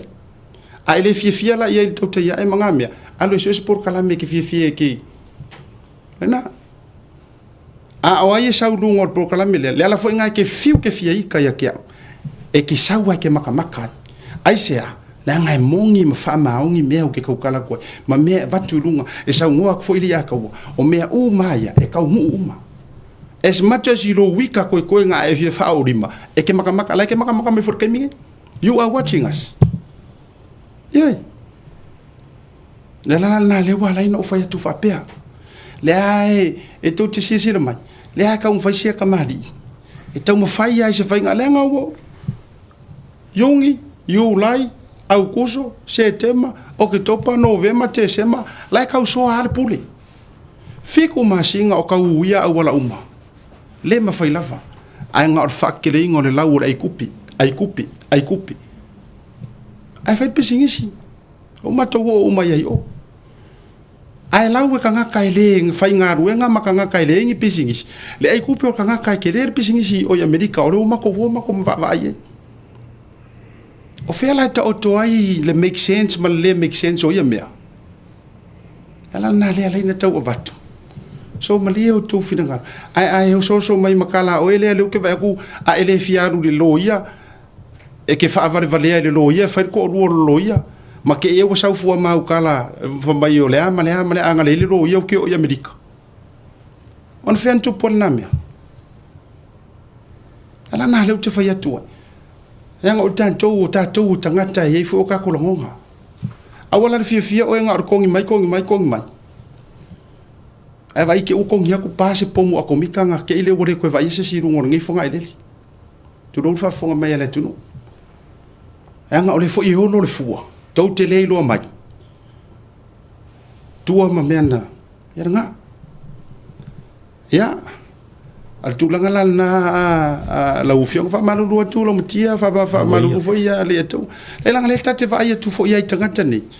a uma le vo fa manginga fa mai sa le kawanga mai nga me ngot program ko ke manga la nga fa le mai fa expose le HRPP a o no me kanga ka le firong year fast nga ko manga ole ka fira ro kapeka ai le fa penga Awa nei fa pe tau te si ile si e fisi ile si. Alo ke faya. E oi ma ua wo ma mai ma li aka ua o isi ka ai nga li aka ua bore fi ai nga li aka ua sia. Or ka kala fa mau. E faya awia. E yo ai nga mo uso ma ka uso nga me uma. Bore fi popula mai. Ai sia. O me yo ka ala nga foi the truth hurts. The truth hurts. So le lawa vakula ula ka inga le mo o ko ia ka u langa men ka upu le tu lo si uso aloia. Yeah. Keep it to yourself ma au ke. Ma lo sa. Na vo sa wo ma fikarai ia a ko mo le fo sa vari pupu mo la ko foi a me se foi la ko ro mai mo mai. Ya, va pa foi la. Ia. No songa mo kia. Ja, okay, no. Ngai fisi lai ke se rope ko no foi vai foi a e fia la for ko le fa pe wo le lo nga ko pe lo la mai ka pe se furu fa fe ko se la wa per pe si dia ko pe a ia fa tai mo fa fisi ni ya to ia ora tu pe le pe no ta wole numero e se furu lo ina wo uma le ma to fo fuanga le fuwa fa popo ye male fitu afe se fulu iwa afe fa popo ye male iwa afe le na fa mai na to eve ese ai tu al to tatu le ane to fa fonga le aso sa lo tona io o tu pe uma ia le te le lo po fe le me o anga ia oh ya okay anga fiku se la le voi anga le o ke vala agua kule i to fitu se la o silo ngora le wo ai ko mafkanga ale sa ongi le fofonga foi marco sang fo o fea ko le ese aso fai ma ia fa ia meia pe kasi ala so la fai fa kasi ma le foring mai wo ko mafkanga ia mo le tali tu le fa fili e tasi ale mafkanga fai le tato fu la fu i o la to o le aso o uni aso luas fulu martasi o le asa tonu ale le asa tamaya i mato tau le aso luas fulu ma le fitu le aso tona o aso ia o le vai aso ato ale fai le mato fu o la fu i o la to fu me la to waso la e ma fai na la to o fai le la to fu ai tali mama tu ile ne ia fi na in ala lanto e le ma fai na la to fai lanto fu tasi ale fu ai fai ala lanto na le fu ana watu lau mati o lailo uma ia e tangata nei se tu loa o i lai po le matai le na watu fa shota o au le na piolinga le relationship le amatanga o fu no tu lungo sa vale le ya sa unga watu langa le fa pe mai ni tangata fa vale o lau mati ana lua lau mati e si o le me ia fa mana ia fu fa putonga sa mo fa mortali la fa fi eta si al fa la putonga la fa na le tu la mo sa mo le si la fi al tato le au fa fonga mai e si al comité le fu e si le comité le fa o la eta si o la le ia me o mo le fa mo fa manga na te wa fa pe o le anga foi mar comité le fa la le fa sta o le fa si la le o la u la matia te fono ia malo wale ngalu male meia kalwai sa mo le mo ma kalwai male a fi al meia fo fa ka mo nga o nga ke vai le te fofanga le mo ka sa fo maro ba ko fa mo nga ya oi ya la fo sa ungi le meia o ko umar ko malo e ba ku mo e fa mo nga ma fa ku ko nga ya oi fo ngol fo le yes sa le ya la sa nga le na mamalanga mai ya male sunga le meia ia mai ia mao avela na mta upu le fionga foi le pandemia le fionga le ya la u le mani to ia ma fai ele sa noanga ala u le mani to ia le fofanga le meia ia le ana fai mai le sa noanga le pandemia la matia tango le fai se matai ole meia le moli maule le ia I moli mau ole mitanga fo ile le meia onga ole melo le mecha vai kusor con sekile le fa ingoa la ole mecha vai ole na ta mo fai olona fartur sa mo le na ta mo fai e mai ia le se community sa mo te tono ia o watu lo male ai kia le fai ole fu ai tono ia le fa altonga sa mo okay lo male meia ma fia lo male meia ia ma fai mai lo male meia ai mai kongo I lau flag day e vai ai kongo le stay malo ia pa ke lo no sa ka ko focus lo yo le we fam nga le meia we fam nga al parnia ia malo sung ma ko komit fa tai la vai la sung yoi o tu langa na la wa ia la wa sila fia uma le mato komit uma le mato fa te nuina ia fofonga uma na fa mai ende li parnia filing on tai uma na mato fa e tu ia le suafa matai le fionga fo ile meia uma na fa manuia ma fa uma fo fuanga ma ua solo le leifo I le mato fo fuanga I o ia mal fa manyanga fo le sunga le palmia ia ua ready mato we o a fa yo ila to uma ne fa fonga mai mo America ma wai ia ma New Zealand ma Australia o le tali le o to fili po le al fo fuanga la to o ia bala au di telefoni ngai lungo le mato wa fa moe o lo iai fo ia ta ia vai ngata ta si ta longa entertainment ia ale maua fo ia na fo ia la telefoni ia te vala watu ma ta no ia na watu fo le telefoni ia wa ia tatu fa moe ki fa fianga ma vai nga o mala va se taula va stona mo ia fa moe ma lo fa tai tele lo fionga lo matia fa tai fo ile sunga le atawa ya o faivol ai ngai le tai o pole tunu o so o lo le folo nga tu mo mapule anga o le tila ona la fole ai manono fa tai fo ile I le fia me se fo i o le whaasifonga o le tātou whatalanoanga ma le fionga e lomatia. Ona o vaenga i e pito silia, ona maa ale le tātou wanganu ma le tātou wāwhera roi, o le truth. O olo le taimi tau te whaasoa i le melea. Ia, o le atau te pisa le nei taimi, ona saurola ia lea o le teu ruma whale, sauluma le rule of law, ai sauwai i ma le whaamaoni. Ona tātou tiro le po o whea o pou nei e tolu. E tau ala wa antua i le avatunga o se maumas. O le sifo i la taimi.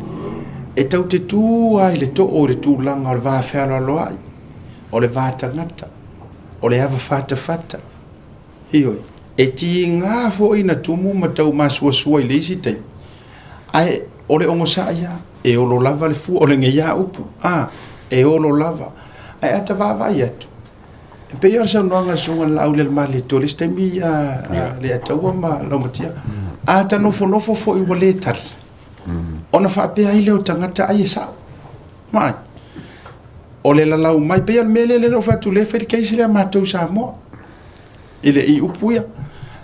Na uno ata i lea matanga wano tai loa pe o mea ua whaurunga loko ki ngā. Le mea lea ai lau me mei o lea. Ai ua whai lava. Ua whalongo loo pe o fesili ei maniso na mātou a inga. O whapero e lo no tuwe. O le lea i o sakakari. O le apeila a whaia ia ma mea e le e peia o tala le profesa o le anganu umar wha Samoa ai ono Dr. Fanafi o lou whaatanga ina o se mea le moni e whaiso e ongo a vea ma mea mongi whako whala inga ngā lomo kua lea o lou whaakanga inga o se mea e le mo i e wha a waupea e umaku la oe umaku mangisi ai wa a vea loa ma mea mo i isi ka ngaka. O nga whiola e ala i ele mwhapea mai. I ala ngā olea kali i olea, la ngā olea whawhingi olea. E ala la nana leina o mana tuloa i le lau le Samoa, whailoa la me lea. Au kere fia mangawe, awengi mengi whamasikonga. Afu i le no whatua, wai o nali tala le mate pisa so oi. Ai ma man, o kere fia manga o i ngā mea ongi awe ongi mengi whamasikonga. Ai na maa fua na awe. Se i kau fua se kapu. Ma se i kau kaka i lalo se i kau whai. Se i kakoro la e suelanga o le la kau aunga. Oi. Na whai ai fua mana ngai ngoa i le se i ngoa mongi mga mau ponga mga mau mea. Whapena umala le nganga fo i le i sia fo i kamali ia. Ma li e whenua. Sa mo malau whafonga mo le ai. E le a vea ngofi e le whai le ai. A o le nganga na leina avatu. Ona wowa vai atu le tele. A me se a tele o tatou uma ia leo o mapaanga. Se no fa pea e matua ma no fa pea o tatou tau te mamolia le mea sa ale ata ta vai atu lona tau fa fonga mai loa i tūlanga le ai ia la tau nau la i fa pu mo male tūlanga o fa whale vea o le mata upu ai ngalo ia o tau o le ala a kulo wa le ngangana o le ala alau lea ka mali i maronko o lua malanga whangau ngā mea le kaumwhai iyo fa mai upu e masania i le atunu ia whaate le po u ai li avea ma. Pala. Pala. Ia vai. O manatu ai. O le ua fio mai le fionga le prestene o le maftanga le. O fisili e se awa luai. Langa i ko mingi a kangaka e whai mai. Ioi. Ma whapea mai. Ia. Ai se ala wa luai. Le la wala le tau fai sia tamari e tari. Ai le mo fai voinga sau whapea ko. Ia ua lua langa ua mako mafau o le avai lua ma. Ona, that's a lie. That's a lie pia e sau roi ki whapea ko. Ia o le la wha lua o nga wa kumul mafukanga ua mako manga o foi mako ui e fai si mafukanga. That's a lie. E le o se karasa o ngai avi kangaka. Le la nai malie e foi le whaafonga mai matulanga o le. O le tūlanga i le vaenga o matu whaasoa tuai ma tūlanga. Ia. Ela fo le nana la iona mota vai tuai. Wa matai na saua i matala fo i isi kulanga ioi. Matu fisiringi ai fua si loia matulanga fa pena. A faia o to le to sirsila mai oi fo i matu mai o to sirfia. A makan ko fa masangi ka ko porkala. Ioi. Arua tau te le vai mai lea ma le tūlanga. Ia. E ia fesu ia inga. Mali ai fo ilo to e fi su inga makulang fa penga. A enga ngawala fo il na tanga te vai tunga la usa ulis por kalami po fer por kalami. Ia lo fa Italia te su fo te ke muri ka ia ma fa wa fo. Era na ole ngo ka inga ka ku por kalami le. Ina ia fa ai lo le tu te vai le tau exposure tu le te le mau. Ya, fa te tere la fo ile fa maru fa no maru le vai la fa fo sa mo ne banga le fiafi. Tu langa fo i o le to fa fo ma. Ya la ule na tau le mau fo. O to fo ina o to wala lo fa monia o ile tangata male tangata. O to wala lo fa monia. O le to fai tangata na ya ka kia. O ai o lo saula le e ko mengi mai o lo sau e ko mengi mai e ta sia mal o vai tia o la me ale i por kala me uma e ke sau pe kango ka mo mori mai ko kala ngai ko kala ngo ai ma pai mala fa ya o tele au ngata e fa mani no atu ma tau ti no atu solo te malo a me o fai vai o fa mangi ngo me ya ai fo isi me tau no to pe o o to vai lo fo ina isi tangata o yo le ya fa te tele lo fionga la matiaman ya o le ma fa fitainga pe ona sau noa ma pa ur sumali e atau o le mau o sa fa mai isi kangaka ave kura fong fa mai isi ave fea ma ave fea a fai wa fina ngalo le awala le kili ai lo wingoa matulanga uma so se mea lava lau matia iai le manu malo le tua ma fa maongi o le kua e kupu maula mongia e fa afefea o ngai loa ka ngaka mongi o ngafua le anga ele ma fai se la au le anga o ngafua mai ngi fua le ele ma fai fu se la au le o ngafua mai le anga ngi o ngafua sa matou malanga tu le latou ile nei tau sanga matou va ia o lau afio ngā sa pare whea ngai maraka ko malanga. Iyo, whe awea inga o mako, whale ngā mako ngofo ai. Mea ai kausinga o mea uma. O lau afio ngā. Iyo, e o karangoa mama karangoa mangingo e salangi ai mea uma. O si o oe, o si o tu o lua, o tua a, ia emese fo i o le ainga. Mai kai minga mako malanga ko ai fa ka hu ko fa moi fa afteitele malta ele o matou loto mutula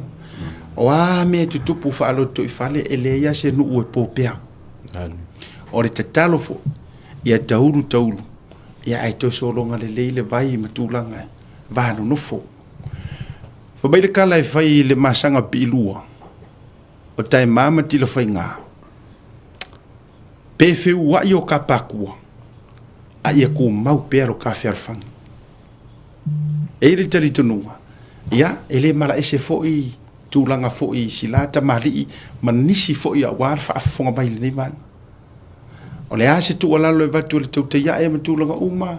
ia na ona matu tu le mau o upunga o ko ma vai nga ke ngia e fe pia io la pa ku fe furika a o ferfangi nga ia ku mau a wa foi sa moa ma maftanga fo i Victor Vio. Hai. Ala utala e loto ngantasi o Victor Vio. San Bernardino. E ka ilo fo i mea na faile nei tausanga pe tutusa fo i mole la tausanga. Ma le au ilu mo le wha moe. Ia, e wha mori anga le tua. Hai. Tūlanga fo i lau fionga ma le wha au pea iau te ronei. Teimi fo e to e taliu le utu ilo no fonga. Ia, langi maina ma wha lau pea u le ea. Ia wa fo longa. Ia inga. Ia, la fo atu le no fai ulea. Sau nongam sau family ang Christmas. Ya on tatu to ma vaile marang farwal. Ya, tai lava shata pe fo ile. Ya tawa mo lo wa no na ye mo no ufa malu lo watu fo ya ina to a fiola to finangalo. Ya pe ya on o to fa ya tu o to on sa ya wa sa utadia fo le tu ala lo ta mato committee fa pe fo il vai malai o ia le fa tu at committee de nei ya fa tele lava mo lo wa noa siata mani a tawa fa pe fo le Blue TV le fionga ya nai fa tele mo lo wa noa ta wa ni ya fiafi ia ua pe o se venga ua pa atu ua uma fo ia ona watu se langona mo se vaivainga ia ua uma atu foi. Ai paua o lau tatalo ia whamanu ia tele le Christmasi so tatu atu nupele sa moa na fionga le palimia le au mamalu le malo ma le kapeneta ma sa moa uma. Ia ai whape foi ia wauna tofia le tuolo tala whauto tu e fia le lalolangi. Le taua suino le puwai o le ola wani a nganga mo le tatu sa whangai le malo le tatu te mau le langi. Ia whamanu ia tu foi le Christmasi i roa sunga le lua sase lua. Tato maua se Christmasi fia ma se tau sang fau manuia. A whai foi o le au to e foi si o mātou ia pito nu ia. Tato tau whai te talo pe te mau le langi. Tato tau whai maua pēr ia le whai wingo le nei lava tau sanga i le fia ma le manuia. Ia. A lofa te le lava ia anai, ia whapea foi ia i nātou umolo o ngā lulue. Le a mātou lu fau e foi e mātou te wawa ai atu ia misa ma aska i le tau sa fau. Ia o pau ana o lau tatalo ia avatu misa ma aska wha mole mole mo le tau sa fau. Ia wha manu i tele le te mao le langi na usunga le ia taua. Ia maua pea le tō wha ia pena pea na maua le malosi le tino. Ia awa foi ngā ruenga ma ia whapea foi tiu te tono le tāna lea tātu te maa le langi. Ia lai tō whae le vai malai. Ia maua lo malosi. Maua manatu malangona le lei. Ia wā le tātu pokalame mātanga o fie. O te whawhitai ane nei pokalame ua mana malama o mai mātou nei tātou nei whafo. Wana nei le nei pokalame. Ia e tātou te whaia maripongisā mea oma. Ia whapenao na maua pere tō whai lau tō whai siata. Ia wale wha atotoina fo le tātou pokalame. Ia ina ia awane i osolo toto maua lunga. Ia manisi vaenga oma. Ia whamanu ia tele te maalelangi ia aska ma misa. Ia wa aleila ua ele mātango fia fo ia lua siu fofonga. Ia malale lei fo i rua o mōli nei, e sele mānei o mōli nei. Ia e whafta i atu mōlo la ngaruenga o lo tau whai pēr whamanueta ngā le langi. Ia fo i staima nei a fiafi, ia. A tātou tā ape, ia. Anga le lei pēr tam hao le langi le nei a fiafi. O ato e fuafuanga le nei aso, ia. Tu mau pēlo nā anga le lei malo nā alofa, ia. Alofa tele mo lua hauso. Ta uso atu o lua. Alofa tele mo lua tātou toi wheloa e fōre tau sang fau. Whaftai mo lua manoa. Alofa whaftai, ia. Ia taua se vai ngai. Ia. Alo. Whaftai, ua mai ala tātou pokalame vai le whapalengi are kuainga amaka mar kuainga uma. Ua mai ala tātou pokalame le manga le whiwtatu whira ila sa tai au. Ia, whamre fōre whainga malanga le whionga la mutia. Ia, ora sunga le atua. Toi mo moli atu mātou whaftai tele. Whaftai tele lava. Ia te outou na whai mo tātou paanga. Ia, e bese fōre la tau loyal tauta ia fans and followers of Blue Wave TV. Whaftai tele lava. Share tātou pokalame ne vanga le whiwhi. Aso tai au. Whaso wha. Soi fōina.